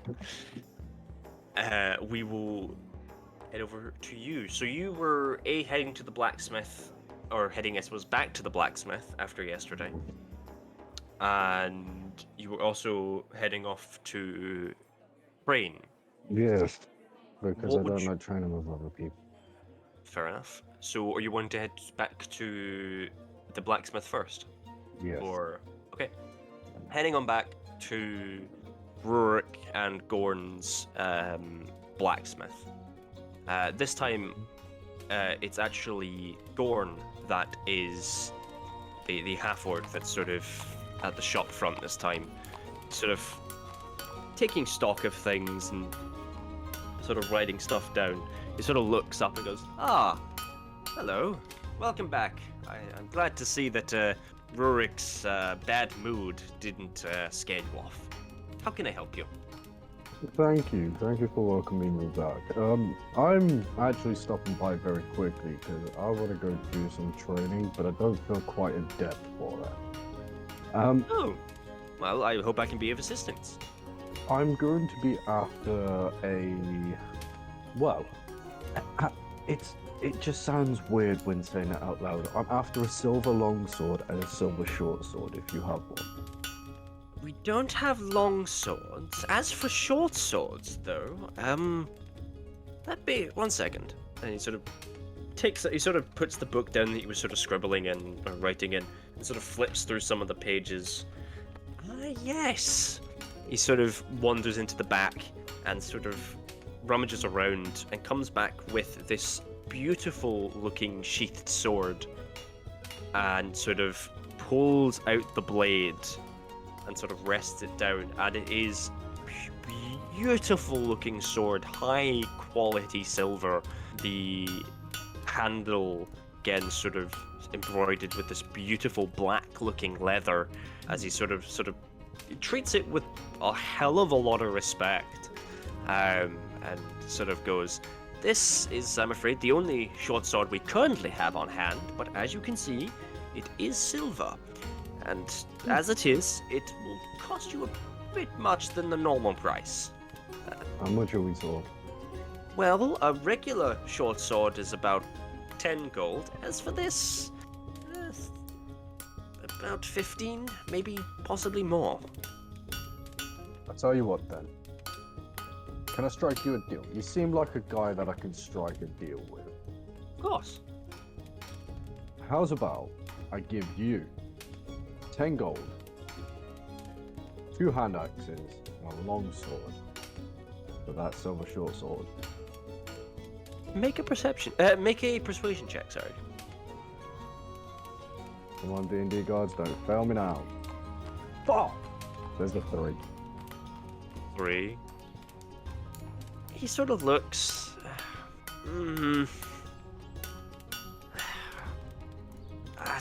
I'm afraid I couldn't accept. Sorry. Policy. Company policy. You and all that. I tell you what then, I'll do you this one better then. I have somehow obtained Perravlt's app. Don't know how. But he did make a fair point with it. It whilst in his bad mood yesterday that it was his hand app. So on top of everything, because I was going to kind of keep it out of spite, I'm not gonna lie, I'm a bit petty like that. These things happen. Aren't we all in some way? I know. So bearing that in mind, why don't I give you all 3 of the hand axes I currently have, and my spare longsword, because it won't see much use from it now on, and I jump it up to 13 gold. Make another persuasion check. This time, roll it with advantage. Okay. Thank Christ I got advantage. There we go. There you go. A deal's a deal. Thank you, good sir. Pleasure. And I proceed to hand him everything on me, other than 1 longsword, which I'll be sorting out right now. Okie dokie, I will go ahead and quickly add a short sword to your inventory. There you go. Just to save you from doing that. Inventory. I mean, it's the same menu, so I could really just... Yeah. If you in that case, take off 1 long sword and just add a regular short sword. But I'll keep a note of that. It's silvered. Anything else you'd like to purchase? No, that would be everything actually. On that note, I proceed to bid the blacksmith farewell. He sort of nods and New begins trainer. back to rank. Okay. With that, we will head back on over to team interrogation. Ukirk, Susan, and Dakith. So, as you have tied poor Barnabas to his own chair and stopped him from trying to misty step away, you begin asking questions as to whereabouts and odd goings on. So what in particular are you asking him? And who is taking charge? I'm gonna look at Barnabas. I'm gonna take his chair, trying to move it slightly and try and block his view of anything. Can I be like kind of right in his face? Barnabas, you magic adept. Before you get away from us, obviously, our questions require some answers. Unfortunately, the tabaxi that you saw last night, and he's quite a good fellow, an idea that he would have stepped away, he would have accepted your answers already, but me, I'm a bit more prudent. I like to prod a little more into the situation. So tell me a bit of the history around this so-called hunt. You told me there used to be a guy with a mask on. Why? What's the meaning of all this? He sort of has his head lowered, and as he sort of looks back up to you, his eyes that were once this sort of almost pale green color has now sort of changed to more of a darker green, almost golden like, as his voice is no longer this high-pitched, almost sort of frightened. His voice almost completely different. He sort of looks up. You might as well stop asking poor Barnabas these questions. He doesn't know much. All he knows is how to follow orders. Like a good little pup. And who might you be then, if you're not poor old Barnabas? I'm an external party in this little tale. And I must say, you've all been quite busy. Asking questions sticking your noses where they shouldn't be stuck. I think it's only right if our noses are in it if an innocent life is saved. Wouldn't you agree? No one's innocent in this story, did he? Especially not your friends. Especially not you. Oh, we've all got secrets, but that doesn't change a good will. Would it figure by any chance that we've been seeing and hearing about? A chance. I must say, you're not what I expected. Tavros spoke so highly of you all. Where is he? No reply. He sort of just stares at you, smiling to himself. Intimidation. I'm gonna slam my fist against the table. Where is he? Go for it. 12. He is completely unfazed. Is that supposed to scare me? You're gonna have to do a better job than that, Danny. Besides, I don't scare easily. I will say this. He's safe. For now. He's off on a little adventure. A favor for me, you might say. As a matter of fact, I've got one for you. A deal, shall we say. As a matter of fact, this can go for all three of you. Can I do an Arcana check to see like how he's doing this? Go for it. 10. And you are very unsure as to how he's doing this. You can't. You've heard of spells that allow people to talk through others, but as for how he's doing this particular spell, you've got no idea. Right. Can I try a Arcana check as well? Go for it. 15. 15. You notice, sort of, looking Barnabas up and down, you see a faint red glow roughly around where his heart is. But other than that, you can't really see much else or sense much else of the of the mystical sense, if you will. He's Is sort he of doing anything funny? He's not doing anything. no. He's not doing. He's not even trying to escape. He is just sitting there. So He sort of looks. I'm gonna look outside the window, just see if I can see, like, if he needs line of sight. Okay. Anything else like that. So would that be a perception? Perception or investigation. I'll do perception.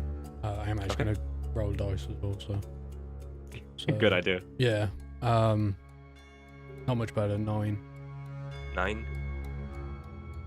No one, as you sort of look out the window, no one sort of really stands out. You can't really see anyone looking in or anything like that, but he sort of looks up to you and goes, "Trying to figure out how I'm doing it." Mm-hmm. He sort of smiles at you and just sort of looks you up and down and goes, "Good luck." Now, about this deal. I require a favor. That werewolf that these people are hunting, I need its heart. And in return, I'll give you whatever you want. Within reason, of course. But keep in mind, dearies, that all magic comes with a price. And this deal is no different. Just with everyone, I'm looking for hearts of werewolves nowadays. They're You're quite not the rare. only one who asks. Do you mean know that that. fortune teller? She's not magical, she can't help you. Nothing but a 2-bit hag with some cheap tricks. I'm real magic, dearie. That's what I am. You both seem magical in nature, and don't get me wrong, magic is beyond me, but why are you so interested in a heart? As I said, werewolf hearts are quite rare these days. Oh, you won't be selling that for coin, that I know for sure. Why do you need it? Personal reasons.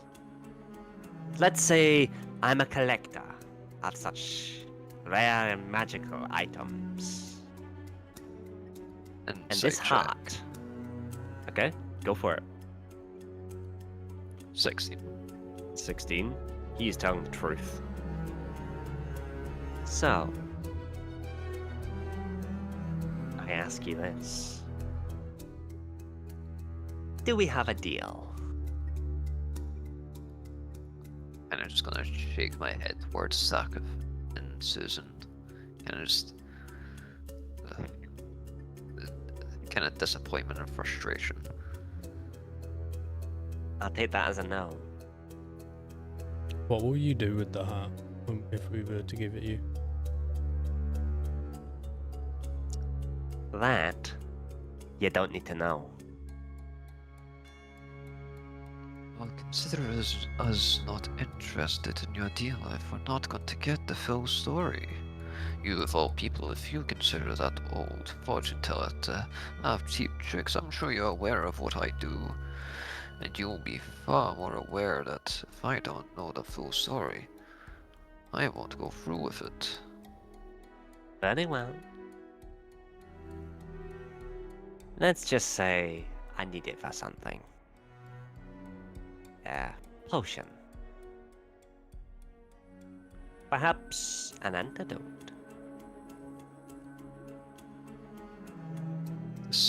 Do you need healed or something? I don't need healing, dearie. I'm immortal. It's others that might need healing. You don't know how desperate somebody is when they're dying. Or perhaps near death. are cursed to be a werewolf at full moons. Quite a nasty and painful way to go. So you're wanting this heart to accuse someone else of being a werewolf, you're saying? One day, perhaps. You never know. Someone might come to me looking for a cure.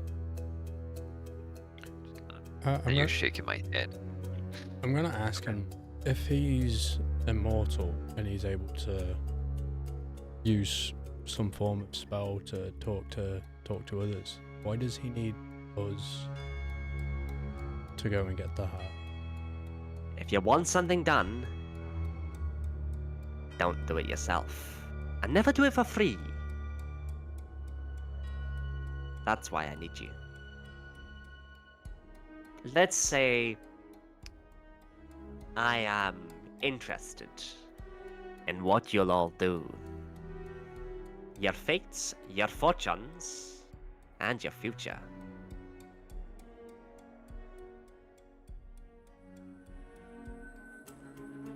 I'm here to help, dearies.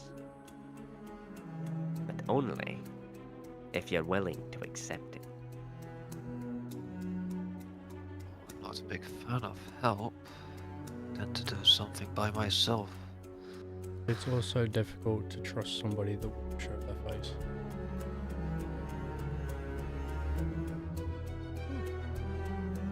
This one's smart. I like him. I think I'll kill you last. Was that meant to be a threat? Is that also the only way to ask for a favour?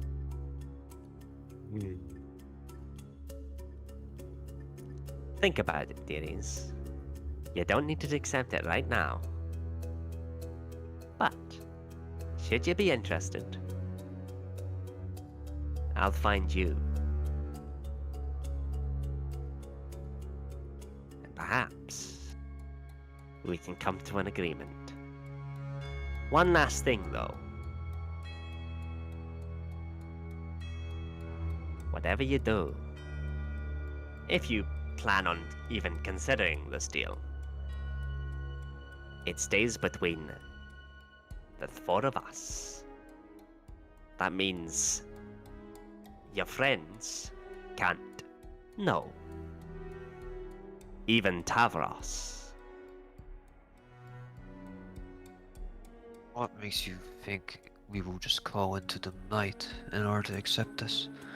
Do you think that will get your attention, or... Because I've seen how your story ends. I've seen how all your stories end. I've seen something that interests me. Things in this world are changing, dearie. Changing for the worst. Well aware of that already. But how aware?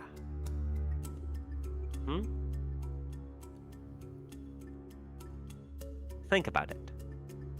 I'll be in touch. As you sort of... Barnabas's head slumps back down.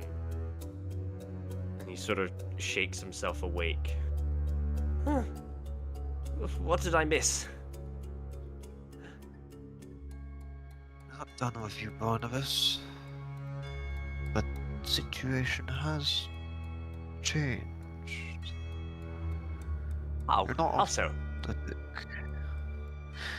You're a mysterious fellow. Just paid us a little visit. Mysterious fellow? Sorry, I'm not following. Whilst he's doing Ooh. this, can I do a medicine check on Barnabas just to make sure there's no lingering Yeah, side go for it. effects? Yeah, go for it. It's 12 plus 2, 14. 14, did you say? Yeah. As far as you can tell, nothing's changed. There doesn't seem to be any side effects. He's sort of just looking at you, almost confused though, as to who any of you actually are. And he's sort of looking down and go, "But why am I tied to a chair?" To teleport away, remember? Teleport away? No. What's the last thing you remember? Last thing I remember.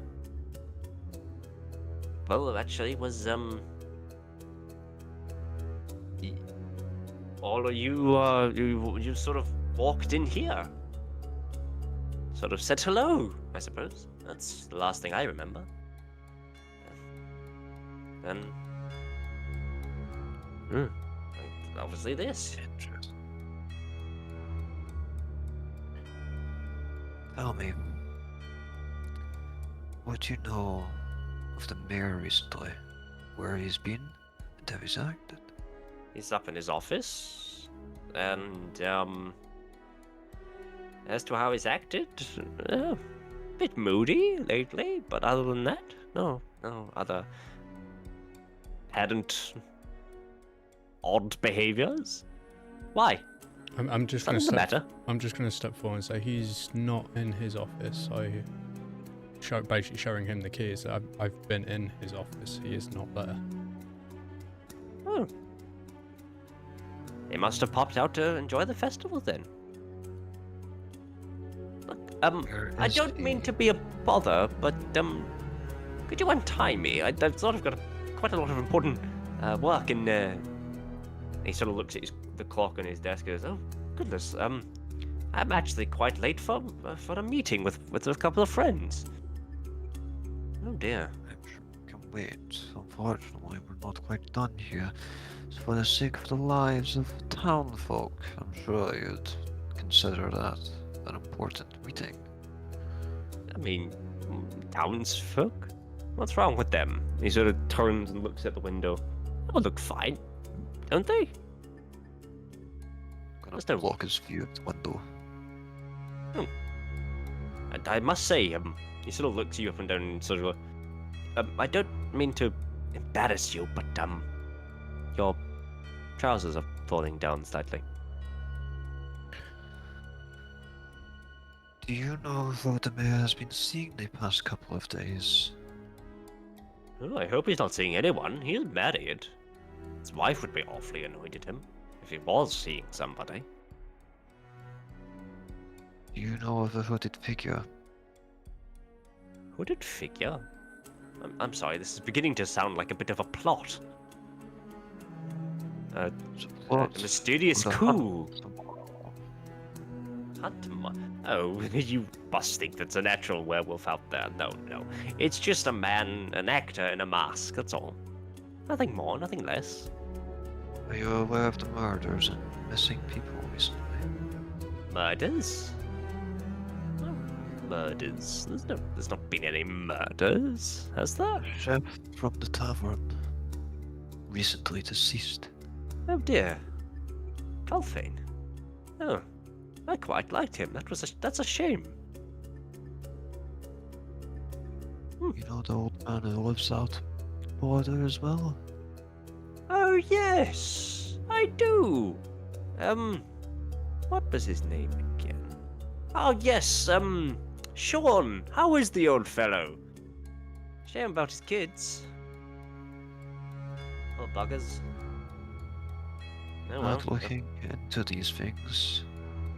We did, but the trail went cold. It was quite a long time ago now. How long? Ooh. 10, 20 years? Give or take a few? Look, I'm sorry. As I say, I am very busy. Look, I'm sure your intentions are very well, but tying someone up and interrogating them is awfully rude. I must say, it's awfully rude. Look, I'm gonna say this as it is. The mayor has been getting people killed, or will be getting people killed as of tomorrow. Are you going to stand for that? Suppose not. Oh, that is quite awful. Look, would you perhaps be up to solving this? I would offer help, but as I say, I'm quite busy. But if if you look in that drawer there, if you open that for me, if you wouldn't mind. I'm gonna open the drawer for him. Okay. Pop that the bottom of the drawer up for me. Okay. And inside sits a pouch containing 10 gold pieces. Is this in Think like of a secret compartment type thing? Yes, that was very well hidden. Okay. If you take that, that's payment for this job. If you pop along to the hunt tomorrow and deal with this wolf before anyone else shows up, you should be fine. Oh, supposed wolf. As you claim to say, werewolves. What a silly notion. I want you to tell me something. Something's not been adding up recently. What? How's your skills in magic? Magic. I mean, I've dabbled here and there. I can do a nifty little misty step, but that's about it, really. I don't know any fireball or anything like that, or perhaps vicious mockery, as they call it. I was trying to learn a spell that forces people to dance, but I could never get it right. The wording confused me, you see. I kept getting the incantation muddled. Other than that, just the odd misty step here and there. But it's not great. I can't teleport quite too far. Interesting. Have you got any way to, say, reason alarm or communicate with us beyond simple words? In a room, shall we say? Can't say that I do. It's a shame. I'd like to speak with the mayor, and from what we've been made aware, he's not in. Well, The matter is rather urgent. Well, when he gets back, I'll pass along that you were looking for him, shall I? No. Get someone to find me. Or any of us for that matter, and tell him he's in. Do that for us. If I could write that down to remember, then yes, I would. I'll kind of like look at Newkirk and just kind of with the pressures like, shall I? Gonna just kind of nod with ideas, kind of feeling a bit more like defeat. Like we're kind of getting to the end. Yeah. So yeah, I'll untie whichever hand he writes with. Okay. He begins just jotting down, and sort of looks quite happy with himself. Is there anything else I can help you find for a gentleman with? And you tell people to avoid the hunt tomorrow. I can certainly try. That might be quite difficult, but I will try, my friends. I'll Can I certainly get try. your word on that? You have my word, cross my heart, and hope to die. And I check. Go for it. 19. He's telling the truth. Yeah. Good. What I'll also do is I'll kind of stand up, just kind of looming over him a little bit. Is that if you notice anything strange with the mayor or strange movements, people he's meeting with, anything out of the ordinary, to basically find some way to contact us. Yes, you'll be the first to know. I assure you that. Okay. Good. I'll proceed to untie the rest. Oh, thank you. He sort of clenches his wrists and sort of rubs his hands together and sort of stretches a little bit. I must say, I've never been tied up before. That's new. Hope you don't seem to enjoy it. No, not at all. I don't like being restricted. Bit claustrophobic. I'm gonna look towards Dageth and Susan. Any final questions, or are you satisfied here? Yeah, I don't think we're going to be getting much else out of them. I agree. Considering all that's happened in this room. Also, Barnabas, I suggest you have a little checkup. I think you're experiencing some blackouts. I might follow up on that, actually, yes. Get yourself checked out, buddy. Thank you. Don't want the worst happen to you. Yes. Well, good day. Please leave. Just gonna walk out of the room. Yeah, I'll just kind of signal Susan to leave the room with us. Okay. And as the three of you stand outside his office, closing the door behind you, is there anything else you'd like to do while you're here? Like to have a conversation with these two fine gentlemen. Go for it. So, did you find anything in that office? Unfortunately, there was nothing Anything else. at all? Didn't seem to be anything out of the ordinary. It was just loose papers, just general accounting records.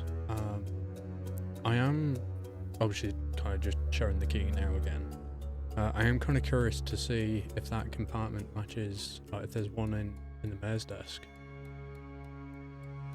With that, that obviously the assistant had that badge going. I want to see if there's one like that in the mayor's desk. Right, yes. Let's go check then. Okay. Are all of you heading up there? Yeah. Yeah? Yeah. Okay.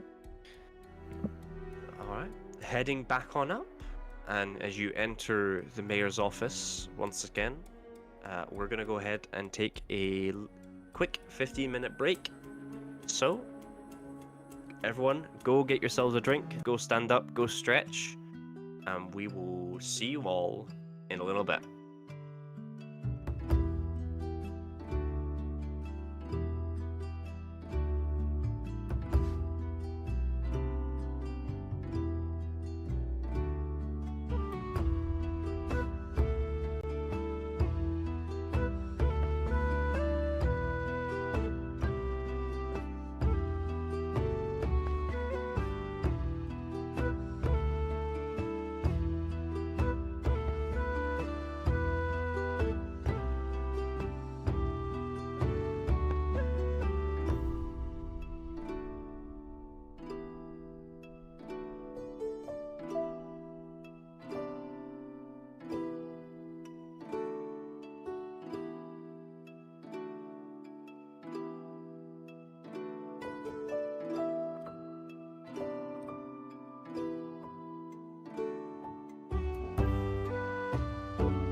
as Ukirk, Decath, and Susan all head back up into the mayor's office, what are the rest of you doing? Vethix, you're obviously going off to train. Lanzia, is there anything else you would like to have a look for, or would you perhaps want to go look for other people? Yeah, I'm gonna try and see if I can find anyone else from the group. I've done most of the things that That's fine. I had on my list. Okay. So, sort of scouting around, as all this sort of stuff has been going on, you would have remembered Ukirk and Decath and Susan heading in the general vicinity of the town hall. As for Vethix, you sort of kind of lost it. So, yeah, where would you like to head in the vicinity of? Would you like to follow Team Town Hall, or?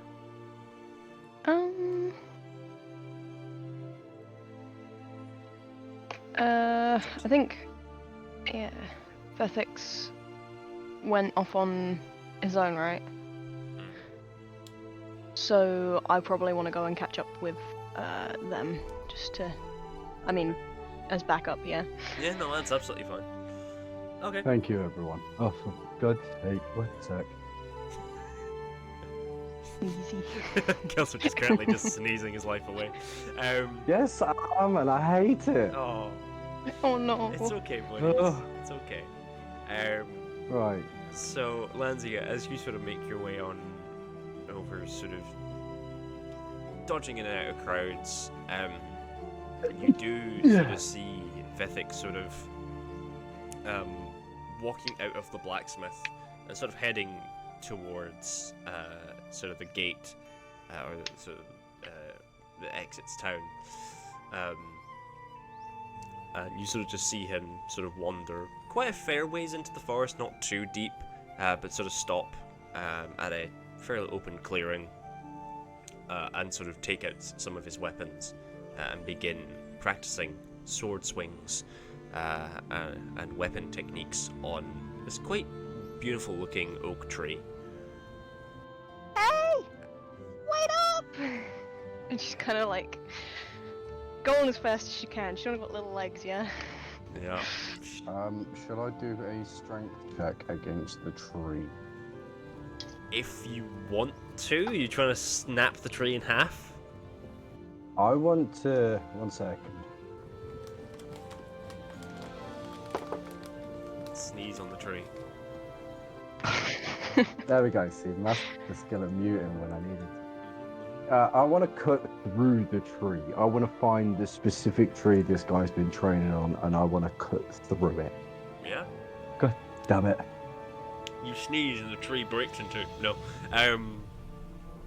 Yeah, go ahead and make a strength, a basic strength roll for me.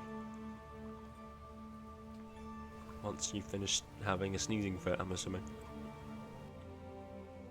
Yeah, this is a continuous sneezing fit. You're fine. Take your time. That is a 12. Okay. Yeah, you take a swing with one of your weapons. You bring it round. It embeds itself into the tree. It doesn't go all the way through. As you pull it out, it does get a little bit stuck. But you're able to pull it out and sort of stumble back slightly, and you can easily see this quite almost impressive looking embedment into the tree. Not good enough. Let's try again. Roll on the strength. Ah. What you got? Oh, come on. Come on. You complete. That 20 was just... It hits off the tree and just sort of bounces. It sort of almost kind of ricochets back a little bit as it's not strong enough to sort of dent through. Okay. Lanzier is still sprinting to catch up, by the way. Probably caught up at this point. What are you doing to the tree? I'm pruning. Right, that's an interesting technique. Yeah, I'm not. Yeah, I know. I was going to try and, chop through this tree, but right now, I don't seem to be strong enough. As I proceed to pull out the silver short sword I've just recently purchased, and I'm going to go in with the final strength check. Do not worry, I'm not going to continuously ask to do them. And go for a double attack towards the tree to chop it down. Okay. Roll me 2 strike. Roll. What weapon are you using? Sorry. Both. Both. Long sword and silver short sword. Okay. Roll attacks on both for me then. If you're actually physically trying to attack the tree. 23. That is a nat 20 on the long sword. And short sword. And a 10 on the short 10. sword. So as you go with the long sword, you bring it round, and almost in one fell strike, bring it round and down, actually making it halfway through this time. And you pull it out, you bring it round with the short sword, and it just goes straight through the other side as the tree sort of creaks and sort of tumbles over. As you sort of see... At the top of my lungs, as the tree's falling, I'm going to just shout, Timber! Crashes to the floor. And ironically, simply enough, the gentleman before the pointed you in the direction sort of goes, I think that was my favorite tree.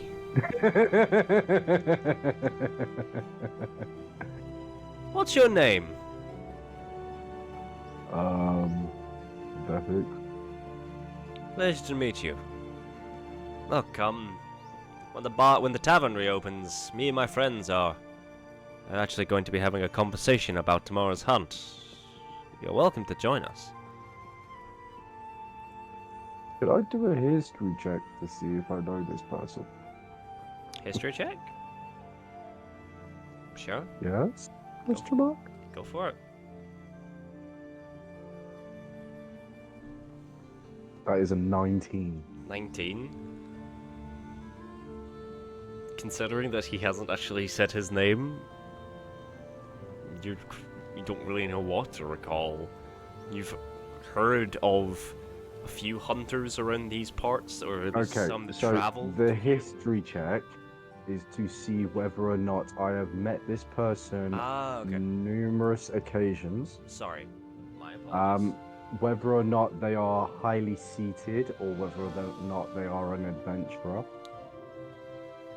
Okay. For whether you've seen them around. Basically, the history checks to find out whether or not this is the mayor. This is not the mayor. No, this Okay. is actually a sort of more close look at him. You can tell that he is again fairly armored, sort of like a sort of arm guards and sort of like a shoulder pad that's sort of clipped around. He's wearing like this quite nice looking shirt and sort of quite sort of casual dressed, with a beautiful looking rapier. Getting a more closer look at him, while he is humanoid, he is actually this sort of pale blue looking gentleman with sort of long silvered tied up hair, actually an air ganassi. So he's sort of looking at you, almost like this dashing rogue type, if you will. You probably have noticed him around here. You noticed him once or twice, sort of as you were doing the axe throwing yesterday. But other than that, he's sort of just looking quite impressed with you. Okay. Okay. I turn round to him and I go, so, what about your name now you know mine? I suppose that's only fair. The name's Caspian. Well, it's nice to meet you, Caspian. And I'm you... sorry about your favorite tree. Oh, don't worry. I'm I was sure trying it to will grow. prove a point to myself that maybe I am around the right area I need to be.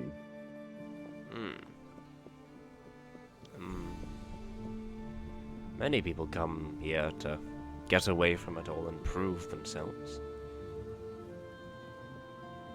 Yeah, this isn't my only trial. Well, I wish you luck in trying to find yourself, as it were. The same goes to you with your troubles, dear friend. Thank you. Good day. And he sort of looks to you, Lanzi, and sort of bows and goes, "Ma'am?" Hi. Swivels And around bye. on his foot, turns around and swivels around on his heel and sort of just struts off. You think I might have struck a chord, Lanzia? I'm not sure. That guy's a bit, I don't know, strange. I don't know many people with a favorite tree. Yeah, neither do I. He seemed alright Let- though. Maybe. But if you've got a favorite tree, especially one that's marked as much as this one, it's best to find out more information about the person than to just go off first impression. Well, he said he was gonna be in the bar later, the inn. Maybe we Yeah. could see him again then. Well, let's hope, eh? Shall we head back to the rest now I've found? Well, now I've completed my first trial. Sure thing. And we proceed to head off. This time, me not storming off and actually keeping pace for Lanzia. Yeah, thanks. So, are the two of you going to meet up with the rest of the group at the town hall? Yeah. Okay. So, heading on in, you sort of see... so standing in this, obviously your first time, you sort of look up and see this beautiful, as I said, grand-looking staircase, a few doors, the janitorial closet with sort of it's seeming someone closing and locking it. The town, or sort of the meeting hall, the last door you see is sort of this half-open door with this sort of halfling fellow sort of scratching his head and just sort of walking and trying to figure out what the fuck just happened to him. But from up the stairs, you do hear the sounds of ruffling and sort of paper being sort of thrown and books being sort of skimmed through. And the familiar voices, of course, of Ukirk, Dakith, and Susan.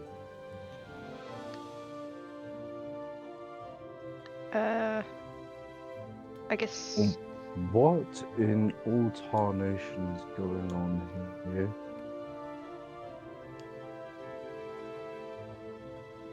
It's a bit of a mess.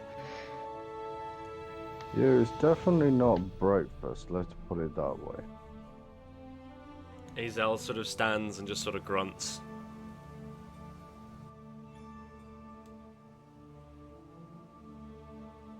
Okay. So, we don't get an answer this time. Understood. Yeah. What are you in? Oh, you're still downstairs. We are still downstairs, I Yeah, thought. yeah, still there. Okay. Are you still downstairs? So, Azel I is with proceed to... you two. Oh, he's with I Landis as proceed well. to shout at the top of my lungs. Uh-oh. What is going on here? I'm going to cast Minor Illusion out into the hallway to produce a sound of a scream saying, "What do you think we're squawking doing?" in the loudest voice it can. I mean, maybe it's easier to just go up and talk to them. Why do we have to be so loud? Because sometimes being loud is actually what's needed. Alright, if you're upstairs, I'm on my way. We'll ramble up the stairs. Uh-huh. And as they sort of enter the mayor's office, what do they find you guys doing? We're not actually as noisy as you would think. We're actually being quite precise in what we're looking for. Looking for a sort of hidden compartment underneath the table that Barnabas had on his table. Okay. Make me an investigation check if you're. Can I aid him with that, seeming I have proficiencies in investigation? Okay. Or do you? Okay. Whoever's rolling for it, go for the advantage. I'll be rolling for it because it's like we're the ones that know of it. So. Yeah, that's fine. It's just 16. 16. Yeah. And roll again. But that's with That's advantage. with the advantage. Oh, okay. Okay. Knowing specifically what you're looking for now, you sort of same drawer. You go through each of the drawers, and the top drawer on the left side of the desk, pull out, and sort of feel around and manage to pop the bottom open and lift it up slightly, and you find a sort of a list of books with one in particular circled. You find a small pouch of about 4 or 5 silver, and a almost sort of like a necklace with a silver-looking medallion. On one side, a two-headed wolf. On the other, a man. And sort of inlaid patterns, hints of emerald as well, and bits of gold. Other than that, not much else. I'd like to take a closer look at this amulet to see if it's like, if I recognize it or if it seems like magical or something in nature. Give it an Arcana check if you want to check for magical in nature.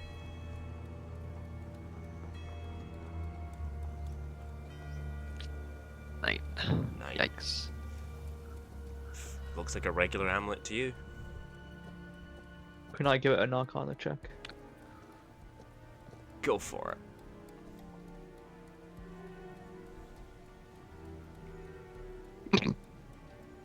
It's even worse. What did you get? 8. 8. It looks like a You've not been regular. rolling well at all. It looks like a regular old, fancy-looking medallion.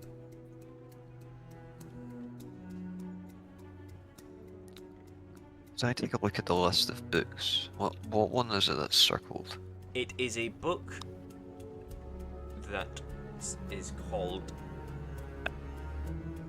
A Wondrous Guide to Mythical Monsters by, interestingly enough, the mayor himself.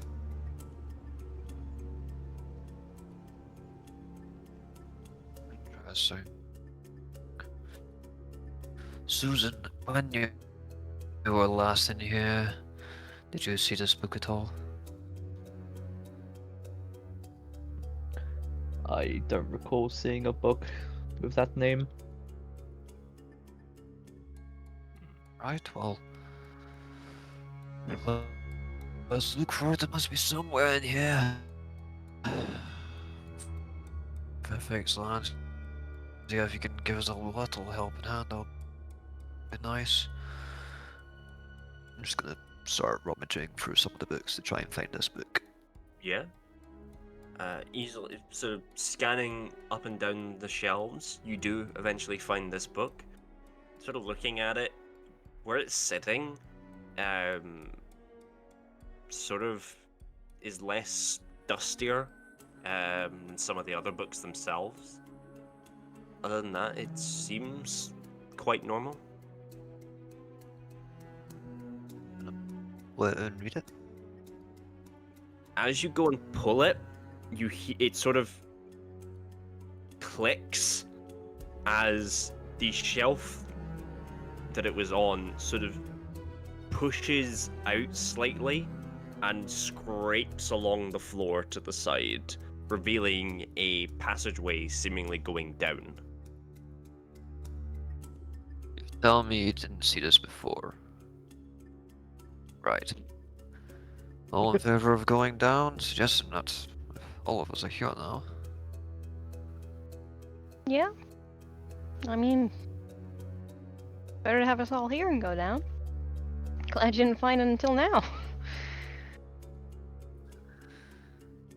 So, Right. all heading down then? Yep. Okie dokie. You begin to descend down into the dark. There is a scent of seemingly old and sort of quite damp scent as the stairs continue down and down until you find seemingly a dimly lit room. Torches either side, a sort of bits of blood on the floor, seemingly dried as if it's been there quite a while now. Chains dangling from the walls, and a altar with a book, sort of leather-bound book, closed and almost with a lock on it. Other than that, not much else seemingly is in this room. Can I investigate to see if anything has been like recently used in this room? Like Go the ahead and make book or the investigation. shackles? Go ahead and make investigation. How dark is the room?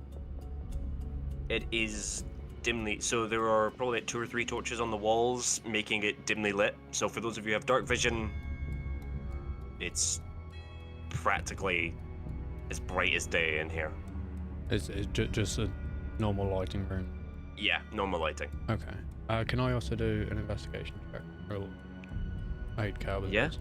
I rolled a team, by the way. What did you roll? 17. 17. By the looks of things, it does seem like the chains were recently used, as if they had been unlocked, because there is the key sort of still in one of them. Other than that, the book itself doesn't seem like it's been moved or opened as far as you can tell. Yeah, that's about it. Yeah, and I'm just gonna do a perception check. Sure. See what I can see. So 18 plus 4. 18 plus 22? Yeah. Looking around more intently and more closely than your companion, you are sort of able... You sort of get the feeling that perhaps this is where whoever or whatever has been terrorizing this town these last few days, that perhaps even killed Culfane, that this room is perhaps where the culprit is being kept. The bloodstains, giving them more of a bit of a closer look as well, it seems that while they're dry, they almost seem fresh. And now that you've been in this room for a fair bit, there is a very weird stench coming from one of the corners of the room. Almost the sounds of flies sort of buzzing around.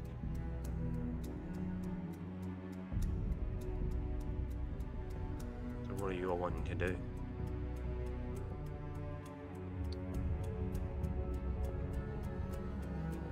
I want to go check out that book.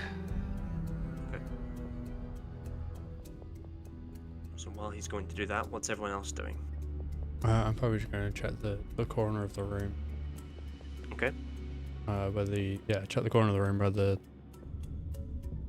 smell and the flies is coming from. Okay. Going over to the corner, you see what looks to be a humanoid-like corpse.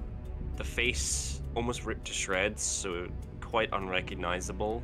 But judging by some of his clothing, seemingly possibly one of the townsfolk.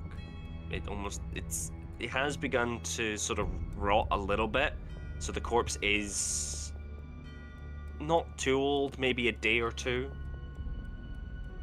Other than that, nothing much. As for the book, Kirk, going up to the altar, getting a closer look at this book itself, other than the fact that it is got a lock on it, you don't really see anything else of use that would perhaps help you determine as to what this book is for, or perhaps what it contains. But there is sort of a similar pattern or sort of image on sort of embedded into the front cover, similar to that of the amulet. Can I hack open the lock?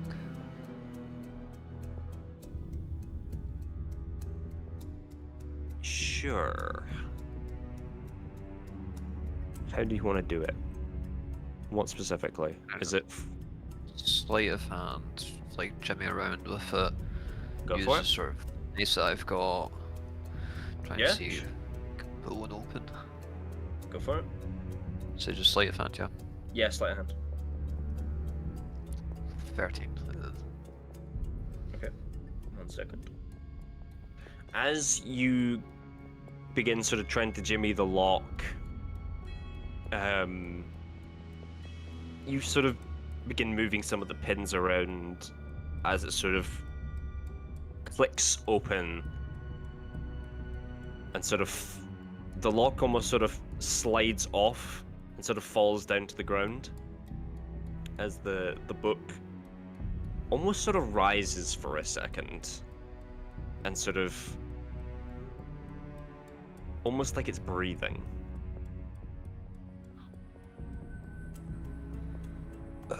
Guys, I'd want to come over here. This book is not just a book by the looks of it. To be honest, it's beyond my knowledge. Do you want one of us to take a look at it, or? Someone who's probably a bit more adept with the magic stuff. That sort of stuff is beyond my knowledge. I have a little bit of knowledge of this kind of thing. Can I investigate it with an Arcana check? You can certainly try. Okay. Oh no, that is What? a 7. A 7? Can I do the same? Yeah, go for it. I'll give Susan advantage. If you want to roll it again. Yeah, God. just roll the check again. 11. You're not really getting much off it, other than the fact that it possibly is some form of living creature. But you don't really seem to get anything magical off it. But then again, roll like that. Instead of Well, really, examining that it one's with amazing. Arcana, can I just basically look at it? Do a perception check. Sure, go for it. 14. 14. looking at it, you sort of see it sort of go, breathe in and out quite slowly, almost as if it's sleeping. Looking along the spine, you can sort of make out perhaps some form of where an eye or eyes would be. Can I poke it? Sure, if you want to poke it. Whilst he's about to poke it, I'm just gonna say I don't think that would be a good idea. It seems to be sleeping as such. I reckon opening it would probably not be very good for us right now. Well, what do we do with it then? Got this amulet. It's the same sort of cover and marker. Do you think it will recognize the amulet? Possibly. What kind of lock is it? The lock was just a regular lock. There was no form of... It was just a simple one with a locking key. Okay. Which is now just sitting on the floor at everyone's feet. It sort of fell off after you, Kirk, unlocked it. I mean, the amulet might. It might be bound to it in some way. Is there anything around the altar that can give an impression of like what this could have been used for? Or, like, was it for someone to sit, lie on, or to pray at? Make either perception or investigation. Roll perception. Not what? Not 20, sorry. Wait, what? Nat 20? 23, yeah. 23, fucking hell. Yeah, no, looking at this quite closely, it almost seems rather less so someone either praying to it or sleeping on, but more so for a sacrifice of some kind. The blood on the floor sort of seemingly almost kind of makes the shape of like footprints and sort of almost into paw prints. The podium where you guys stand with the book is resting, or should I say sleeping. What you can sort of perceive is that this was more so used for sacrifices and some form of rituals. Perhaps the arcanic nature. Other than that, unlikely this was used as someone's bed or to sleep on. I'm not gonna lie, I don't like this place very much. Just in case, I'm gonna kind of take my hammer off my back and just stand towards the entrance. And basically, I'm gonna ready an action, whereas somebody comes down. I'm just gonna drop the hammer so it makes sense to notice the others, alert the others. Gotcha. Okay. I might also, seeing this, just cast a little mage armor on myself, which means I'm also gonna have to roll. Only 1 second. Guys, I'm just gonna go and keep watch on the entrance. If you hear like a hammer hitting the floor, that's just notifying that someone's on the way. Is this just like the sort of end of is this room a sort of dead end? It doesn't lead anywhere? Yeah, there's no other doors leading in or out. The only way in was via the staircase of which you guys came down. What do we do about this book, guys? This is clearly some cult level stuff going on here. We're talking about a sacrifice, I still want to poke the book. I want to say that we can't leave it here. If we want to poke the book, I could conjure up a little mage hand and slightly safer, no? I think if you could use your mage hand to lift the book, see if it, at least that way we can be some distance, like as far from the book as possible. That way if it does wake up or... Yep, sure can do. Especially since we don't know what this is. Yeah, no, I agree. And she's gonna kind of get back up towards the exit, I guess, and then cast the mage hand. And Okay. once everyone's clear, try and pick up the book. Okay. With the Going- mage hand. Yep, a smart decision. As the mage hand sort of gets closer to the book, the eyes sort of almost where they were on the spine sort of becomes smoother again, as on the cover itself, it's sort of an eye sort of like rolls slightly and sort of pokes up. Half open, still sort of kind of closed, and sort of fully opens this amber-looking iris with sort of a single black line in the center. It sort of darts and sort of looks at the five of you. Sorry, six of you. Almost sort of growling slightly, but it's just watching you, not biting back or doing anything, but just almost studying you. For now, it doesn't seem hostile.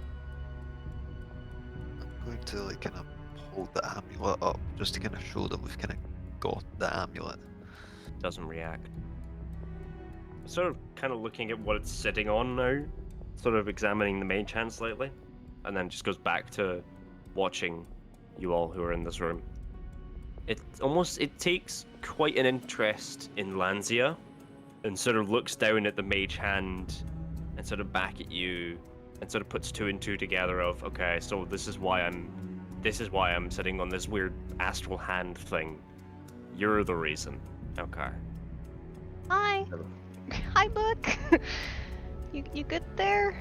It sort of just blinks Okay. and just moves on to looking at Susan, up and down. Ukirk, up and down. Dakith, up and down. Azel as well.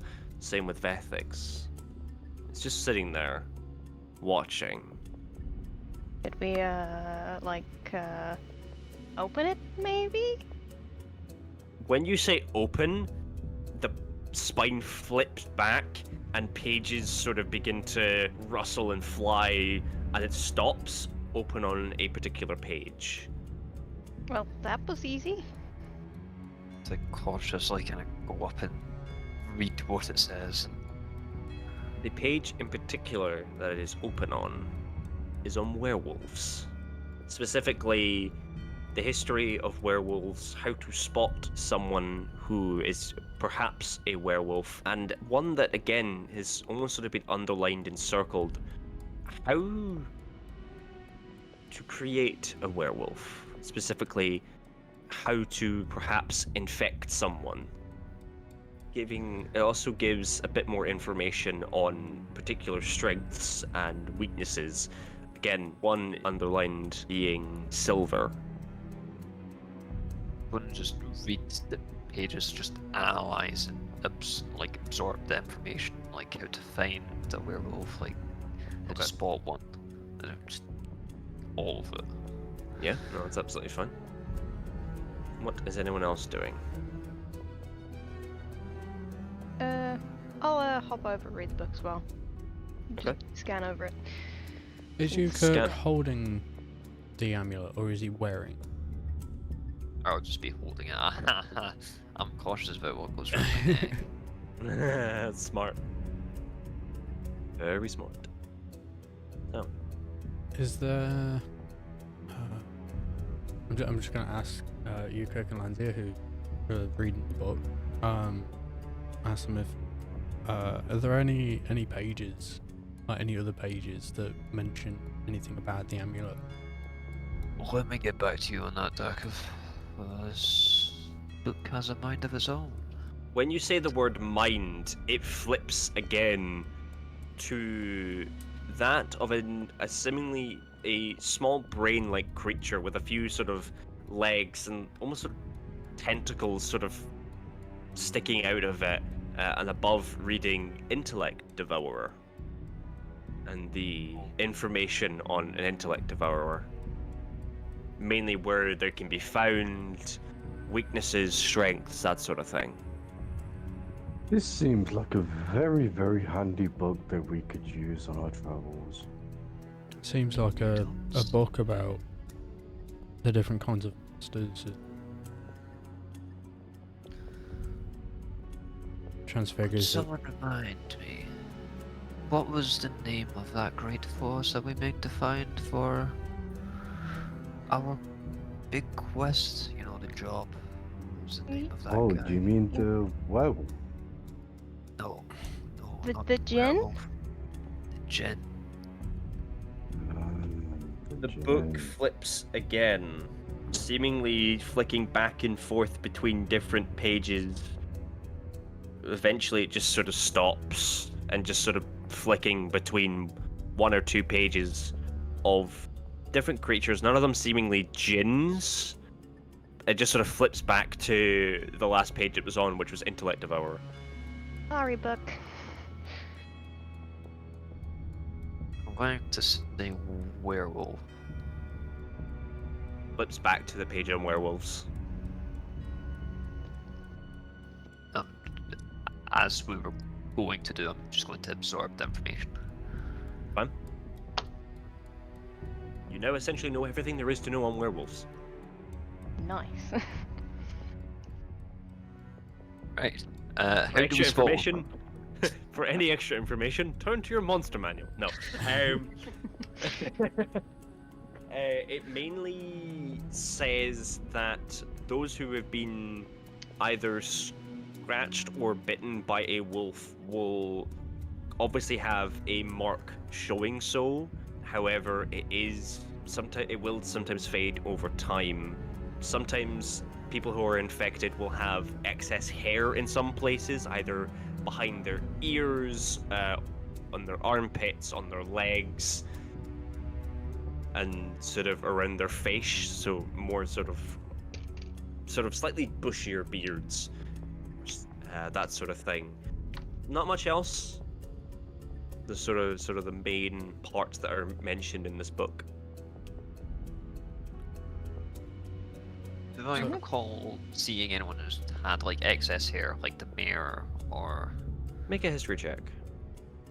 I'm gonna just kind of like nudge Susan to stand in the entrance, because I'm gonna go and actually check the body, see if there's anything Okay. of any information on him. That's alrighty. 13 on that history check. Casting your mind back, not really anyone sort of stands out. You do recall Uga mentioning that Barnabas had a little bit of...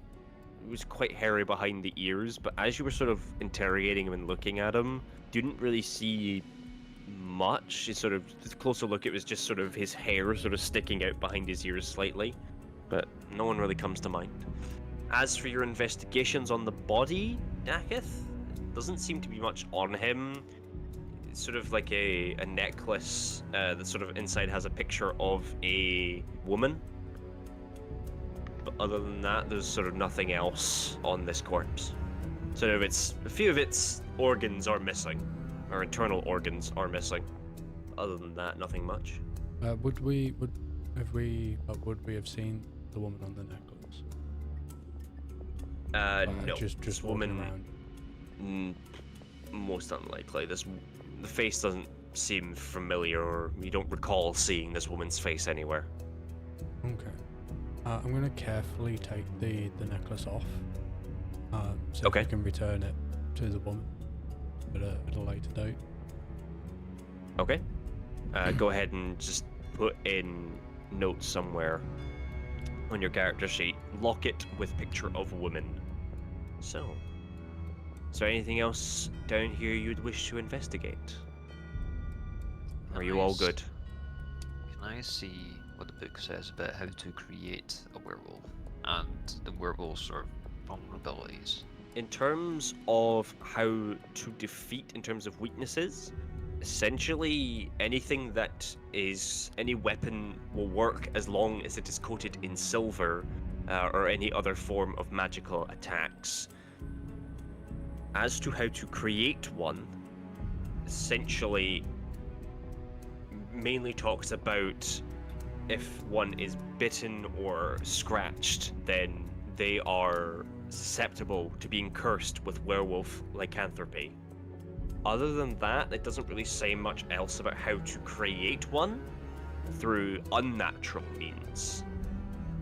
It's mainly just so if you get bit or scratched by one, then there is a chance that you can contract werewolf lycanthropy. Is there no mention of the ritual that's happened before us in the altar? Not that you can see. The book doesn't mention anything about rituals. This is very interesting. What do you think of all this information? I think it's a lot. It's good to know about the weapons. And it makes sense why, everyone's been trying to push silver for this hunt. But I'm not sure. So what I'm getting from the book is that when we come across the werewolf, I basically start swinging with this sword, and I proceed to show everybody my silver sword, and I proceed onwards by saying, I don't know what you guys are going to do, but there's my plan of attack. Well, the hope was we all get armored up, but we've still got the rest of the day and tomorrow to grab, so don't worry, you're not the only one with silver stuff going into this. Right, but what I'm getting at is what if, with this information, we can beat everybody to the punchline for the hunt, which means the hunt comes to an end, which means nobody has to get hurt. I was thinking that as well when I was reading through it, but can we guarantee our own safety?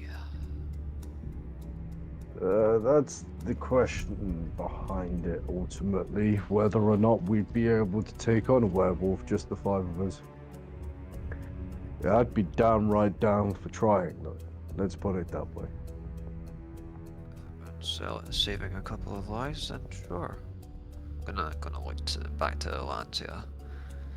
Did you find anything when you were out? Any resources or information? Well, I got these 2 potions on the cheap. They don't have labels, so I'm not sure what they do. But otherwise, I didn't find any leads on the Colthane's death. There wasn't much there. No, but And- we did end up bumping into someone. We did. Aspian, if I'm correct. Mhm. Yeah, Aspian. What They was said they his were gonna be situation? talking about the hunt in the inn later. After, he saw me chop down his favorite tree. Favorite tree? A Hmm. man's got a favorite tree. It's a little strange. Yeah, we found it a bit strange. Did he say how many would be at the meeting at the tavern? Him and his friends. He didn't say exactly. Right. Another group we got dissuaded from going. Did they like eager? Well, maybe, and I mean just very cautiously maybe. We could try and team up with them to take it down tonight. That they look capable. From, I'm guessing the Vethics would be able to determine that via the look of the tree before he chopped it down, correct, Link? There wasn't, when you first looked at it, there was probably maybe 1 or 2 marks on the tree. But other than that, you probably made more. You probably put more effort into trying and cut down that tree than he did. He was probably only just using it to sort of train and sort of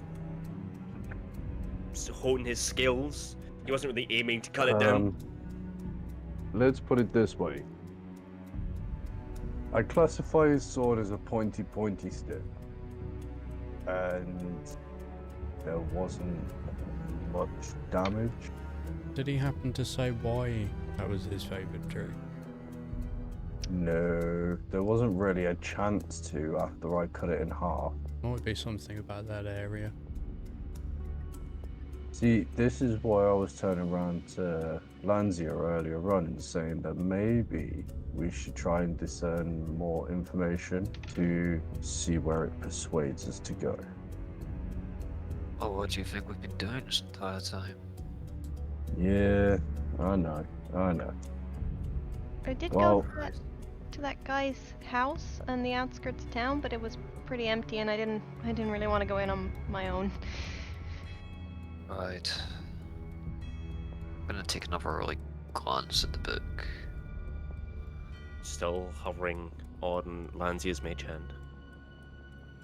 Still open at the page on werewolves.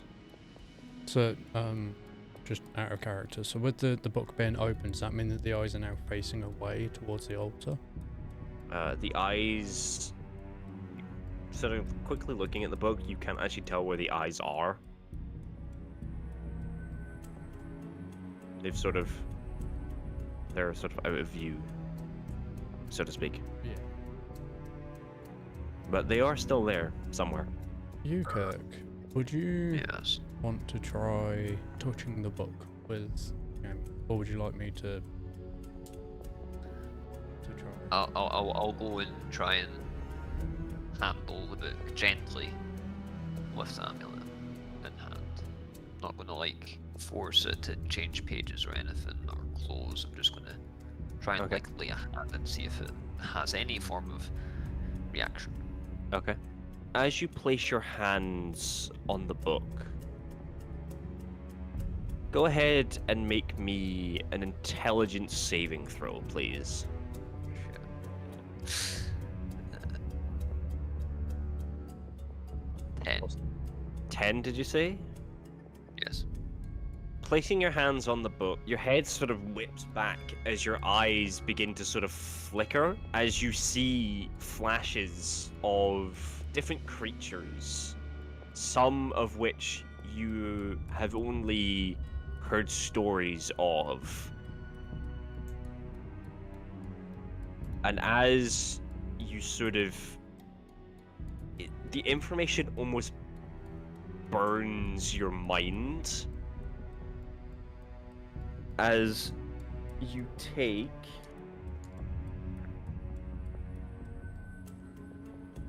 8 points of fire damage. Sorry, not fire damage, psychic damage. As you let go of the book and it drops to the floor, still open as it was sort of flicking through some of its pages. I'm just gonna take a second and kind of stumble back, or kind of feeling the pain. Don't You good? touch that, don't go near that. I'm going to say close. It See if we slams closed, and the eye sort of pops back up, looks, and sort of sinks back down. Book. Oh, there's... something's not right about it. Oh, it's an encyclopedia on monsters, but it's nice to take with me. But this is... I don't know if we could take it. If we've got any questions about it, now's the time to ask. Can I do a medicine check on you, Kirk? Go for it. 12. 12. Yeah, he looks okay, other than the fact that he just got thwacked in the face by a bit of psychic energy. He seems okay. Okay. I'm going to cast Healing Word on him Okay. for 9. 9 points.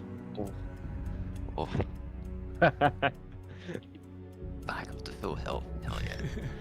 God damn. Oh, I'm gonna kind of just have a bit of... I can see a slight burst coming back into my eyes. Oh, I will say that damage was halved. Oh, Yeesh.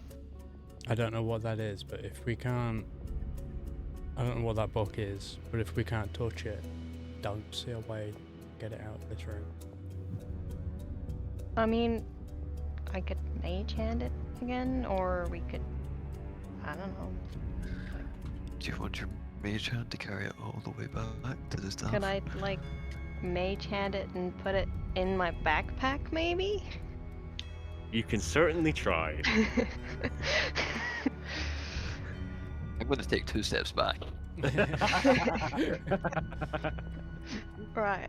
You could just visibly just goes, nope, nope, nope, nope, nope, nope, nope. I'm gonna try it. I'm gonna try it. Come on, we Okay. gotta have some silly ideas. Okay. You go to pick up, you go to gesture your mage hand to sort of lean down and go and pick up the book. The eye sort of pops up again. It sort of looks, sort of squints at the book, at the mage hand.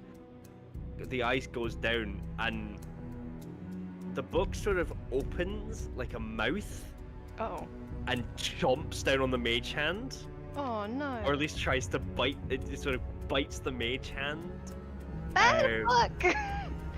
As it sort of snarls and growls and almost sort of barks. Jeez. But it sort of just, it seems tame with the rest of you, but it did It not don't like being, bite. it did not like being manhandled by the mage hand. Alright. Fine, I get it. I get it. I think we gotta leave it here.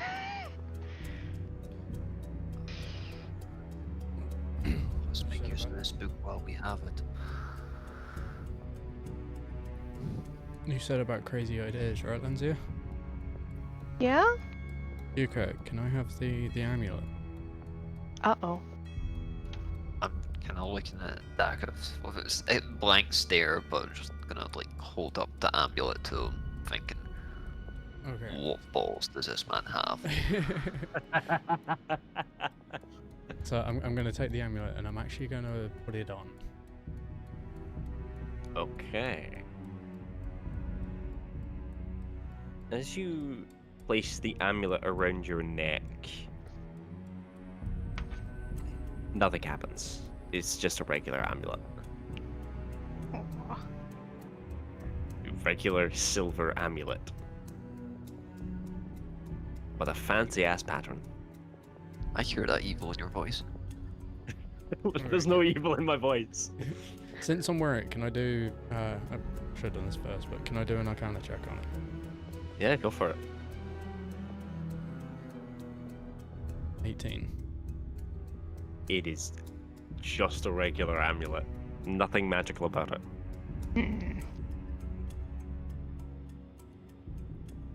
Okay, and what's the book doing now? It's just sitting there. It's chilling. You vibing. It's a little grumpy that it's just tried to be manhandled again. But other than that, it's fine. Sorry, mage-handed. I'm going to nail down next to the book. And this is going to sound completely crazy to people because I'm basically going to talk to a book. Uh-huh. I'm going to ask it if I can pick it up and just kind of see what... I know it can't speak, but see what kind of facial expression it kind of gives. Whether it makes a noise or anything. As you go and sort of sit down by it, it sort of, the eye sort of pops up and sort of looks at you, watching you up and down very carefully, is like, what are you up to, motherfucker? You dare try and pick me up, I will bite your shins. As you sort of go and ask to sort of pick it up, it sort of, its stare becomes less intense. You almost get like a sense that it's calm, and it sort of blinks twice, and so just watches you carefully. Eventually, the eye sort of sinks back down and slowly breathes. Yeah, I'm going to very carefully, gently pick the book up again. Make an intelligence saving throw for me. 8. 8. That just teetered. You take 10 points of psychic damage. Okay. Yep. Nope. No. That. Yeah. Let's sting that. Yes, see what I mean? It's Yep. not nice, is it? Nope. No. I'm just gonna go like back towards the entrance. It's like, no, I'm done. No. Can I smack him with a hammer yet? Don't hit the So, Oh, crazy ideas. It's, what if we picked up with like cloth? Like, you know how you wear like oven gloves? You could just like. Book Do gloves. you reckon that'd work? I Close. am not picking the book up. Two of you have tried. There is still 3 more of you that can try. Right, is there any like it's great. Is there any cloth in the room from like the mold person in the corner or otherwise? I mean, he's still clothed, but his clothes are fairly ripped, so most of them have like holes in them and shit. But that's seemingly Wait, the only type Isn't of there a cloth. dead guy in the room missing some organs? Yeah, that is the same guy, yeah. Missing organs, clothes are torn. They have hands though. Can we steal one of his organs and try and feed it to the book? Oh no. Which organ are you wanting to go and take? Well, that depends which organ he's missing. He's missing heart, lungs, kidney, and spleen. Right. So his liver's still. His liver is still there. I think we should try and give the liver to the book, and see if we can sacrifice some of him to the book. I'm just gonna like kind of like, not shout, but raise my voice a little. I ain't touching it. I'll touch it. I'll go steal his liver. Okay. I'm completely flabbergasted at this. After feeling that pain, I'm just watching someone go and get a liver, and I'm just thinking, am I like in a nightmare or something from this book? I walk over to the body, just lying there, and I Yeah. reach into its chest cavity and pull out its liver. Okay.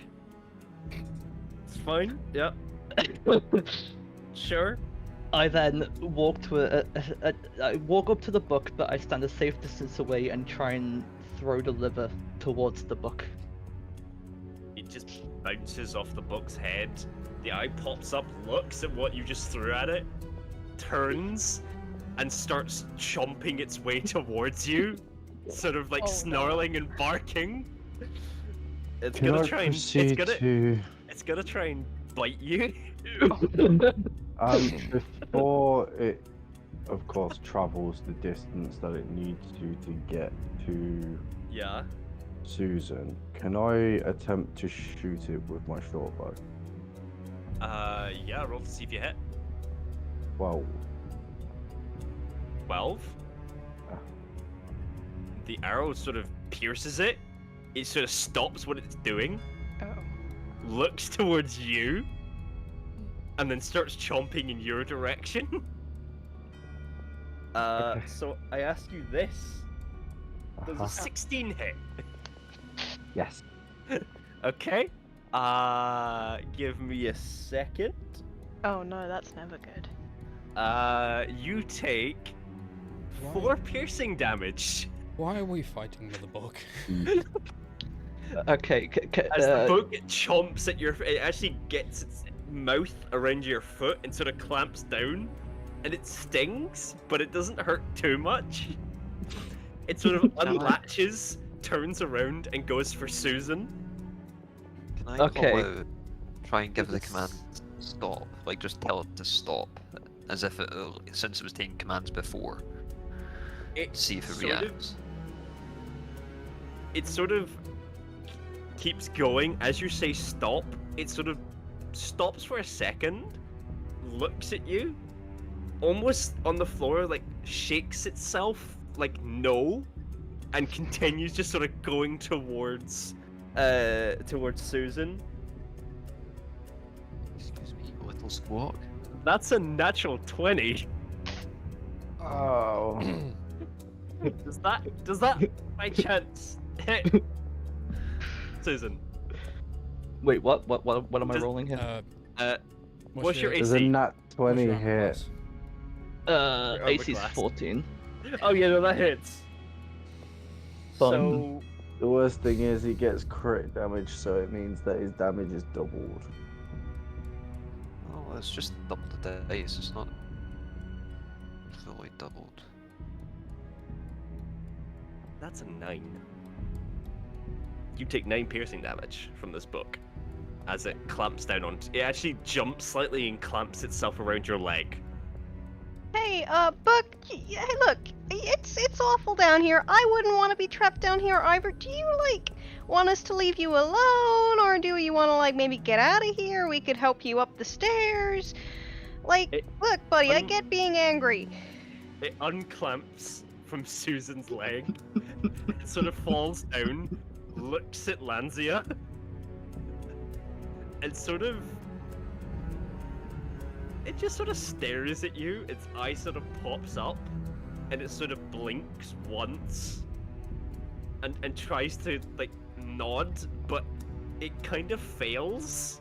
It's almost just sort of flapping there, trying to At figure out this how to point- communicate.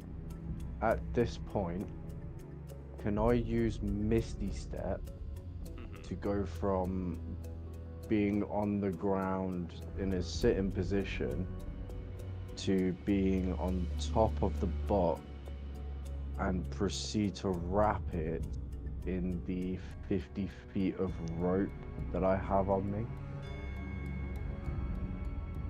Oh, yeah, so that would be a contested strength save. So actually, go ahead and roll strength for me then. Strength check. I mean, the book seems to like Ah. Lanzia. 4. 4? Yeah, it got a 9. As you try and do this, it actually manages, as you try and wrap the rope around, it manages to clamp its teeth around your wrist. Does Damn it. 13 hit? Yes. Yes. Yeah. You take 10 points of piercing damage. 10! Yeah. Can I Bite Eldritch down on Blast your the arm. book? Go for it. Oh my I'm God, just come- gonna pipe up. It's before anybody else tries to do anything with the book, Lanzia, the book does seem to like you. Okay. So if we could stop attacking the book, and Book, can you stop attacking us for 1 second, and we'll try and figure out what you want. It sort of looks at you. Its mouth still wrapped around Vethix's wrist. At this point, I'm gonna kind of be standing next to Lanzia. It's whisper in her ears. Just ask it to let go. Okay, can you drop? Can you let go? It sort of looks and sort of unclamps its mouth and sort of flops back onto the floor. Thank you. That was really nice. Right, I didn't get what you said last time, so if you want us to leave you alone, you can just stay there. But if you want to kind of try and come with us, can you make your way towards me? It sort of looks at you and back to its podium. Oh, it wants to. Okay. It's sort of gesturing seemingly back to its podium, and sort of clamping its mouth almost in sort of excitement every time it looks at its podium. Okay, so if It turns back to you and sort of shakes its head, almost. okay, so if I pick you up with my mage hand, so I don't, get that little brain shock, would you not bite it, and I'll put you back on the podium? Can It's I sort do? Sorry, can I do a perception check to see? Oh, I don't know what check it would be actually. To see whether it was when it was kind of clamping its teeth down at the altar, whether that was in a good way or a bad way.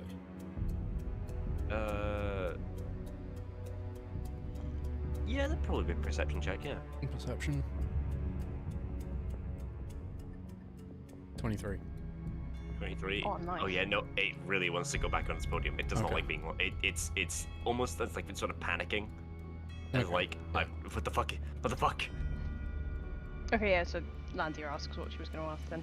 Yeah, it's sort of again clamps in sort of a almost nodding like fashion. Yeah. Okay, It definitely seems like it wants to go back on its altar. so I'll cast Mage Hand and try and pick it up and put it gently, pick it up and gently put it back on the podium. It hops, it sort of wiggles its way on to the mage hand, and you sort of lift it up and gently place it back on its podium as it sort of wiggles off. And the eye sort of pops back up again and looks at you and sort of almost smiles, I guess, in sort of Okay. gratitude as it sort of sinks back down and sort of just goes back to its sort of breathing, resting position. Okay, nobody touch the book! Please! I'm kind of gonna Experiment. like turn towards Susan quickly. And you too, mate.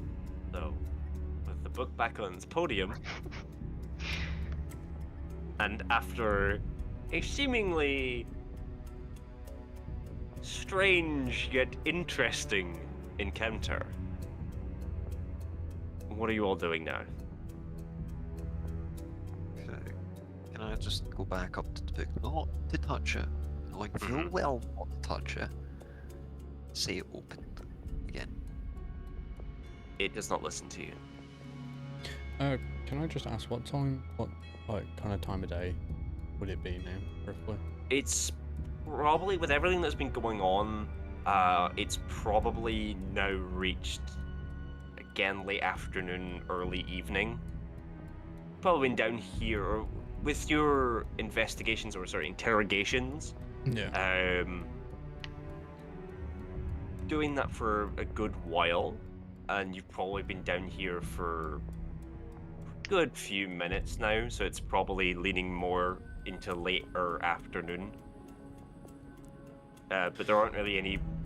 There's not really any windows down here, Yeah. so it's sort of. It's kind of hard to tell, but Okay. I'm just gonna say to the group, we should probably leave and like close this up. Obviously, don't want to be spotted down here coming out of here. You've got a point on that, Dagger. So, what I was kind of doing this, I'm just gonna get ready. I'm gonna do another healing word on Susan. Okay. And after that, I'll then do cure wounds on Vexus. okay. So So that's a 9 for Susan. So you heal 9. And Bethix, you heal 8. Yay, thank you, buddy. What were you sitting at, may I ask? Oh. Oh dear. How did we get to this state with a book? Book was kicking her ass. I We're want werewolves. vengeance on that book, just so you know. It is I guess sitting the book there. wasn't a fan of not liver. not I today. know. We need to leave. Right, here's my idea. How's about we head to the tavern, right? I can go into a nice short rest using my trance, where for 4 hours I get to heal a little bit more. Then, at night, when we all wake from a nice 4-hour rest, we can go into the forest and kill this fucking werewolf.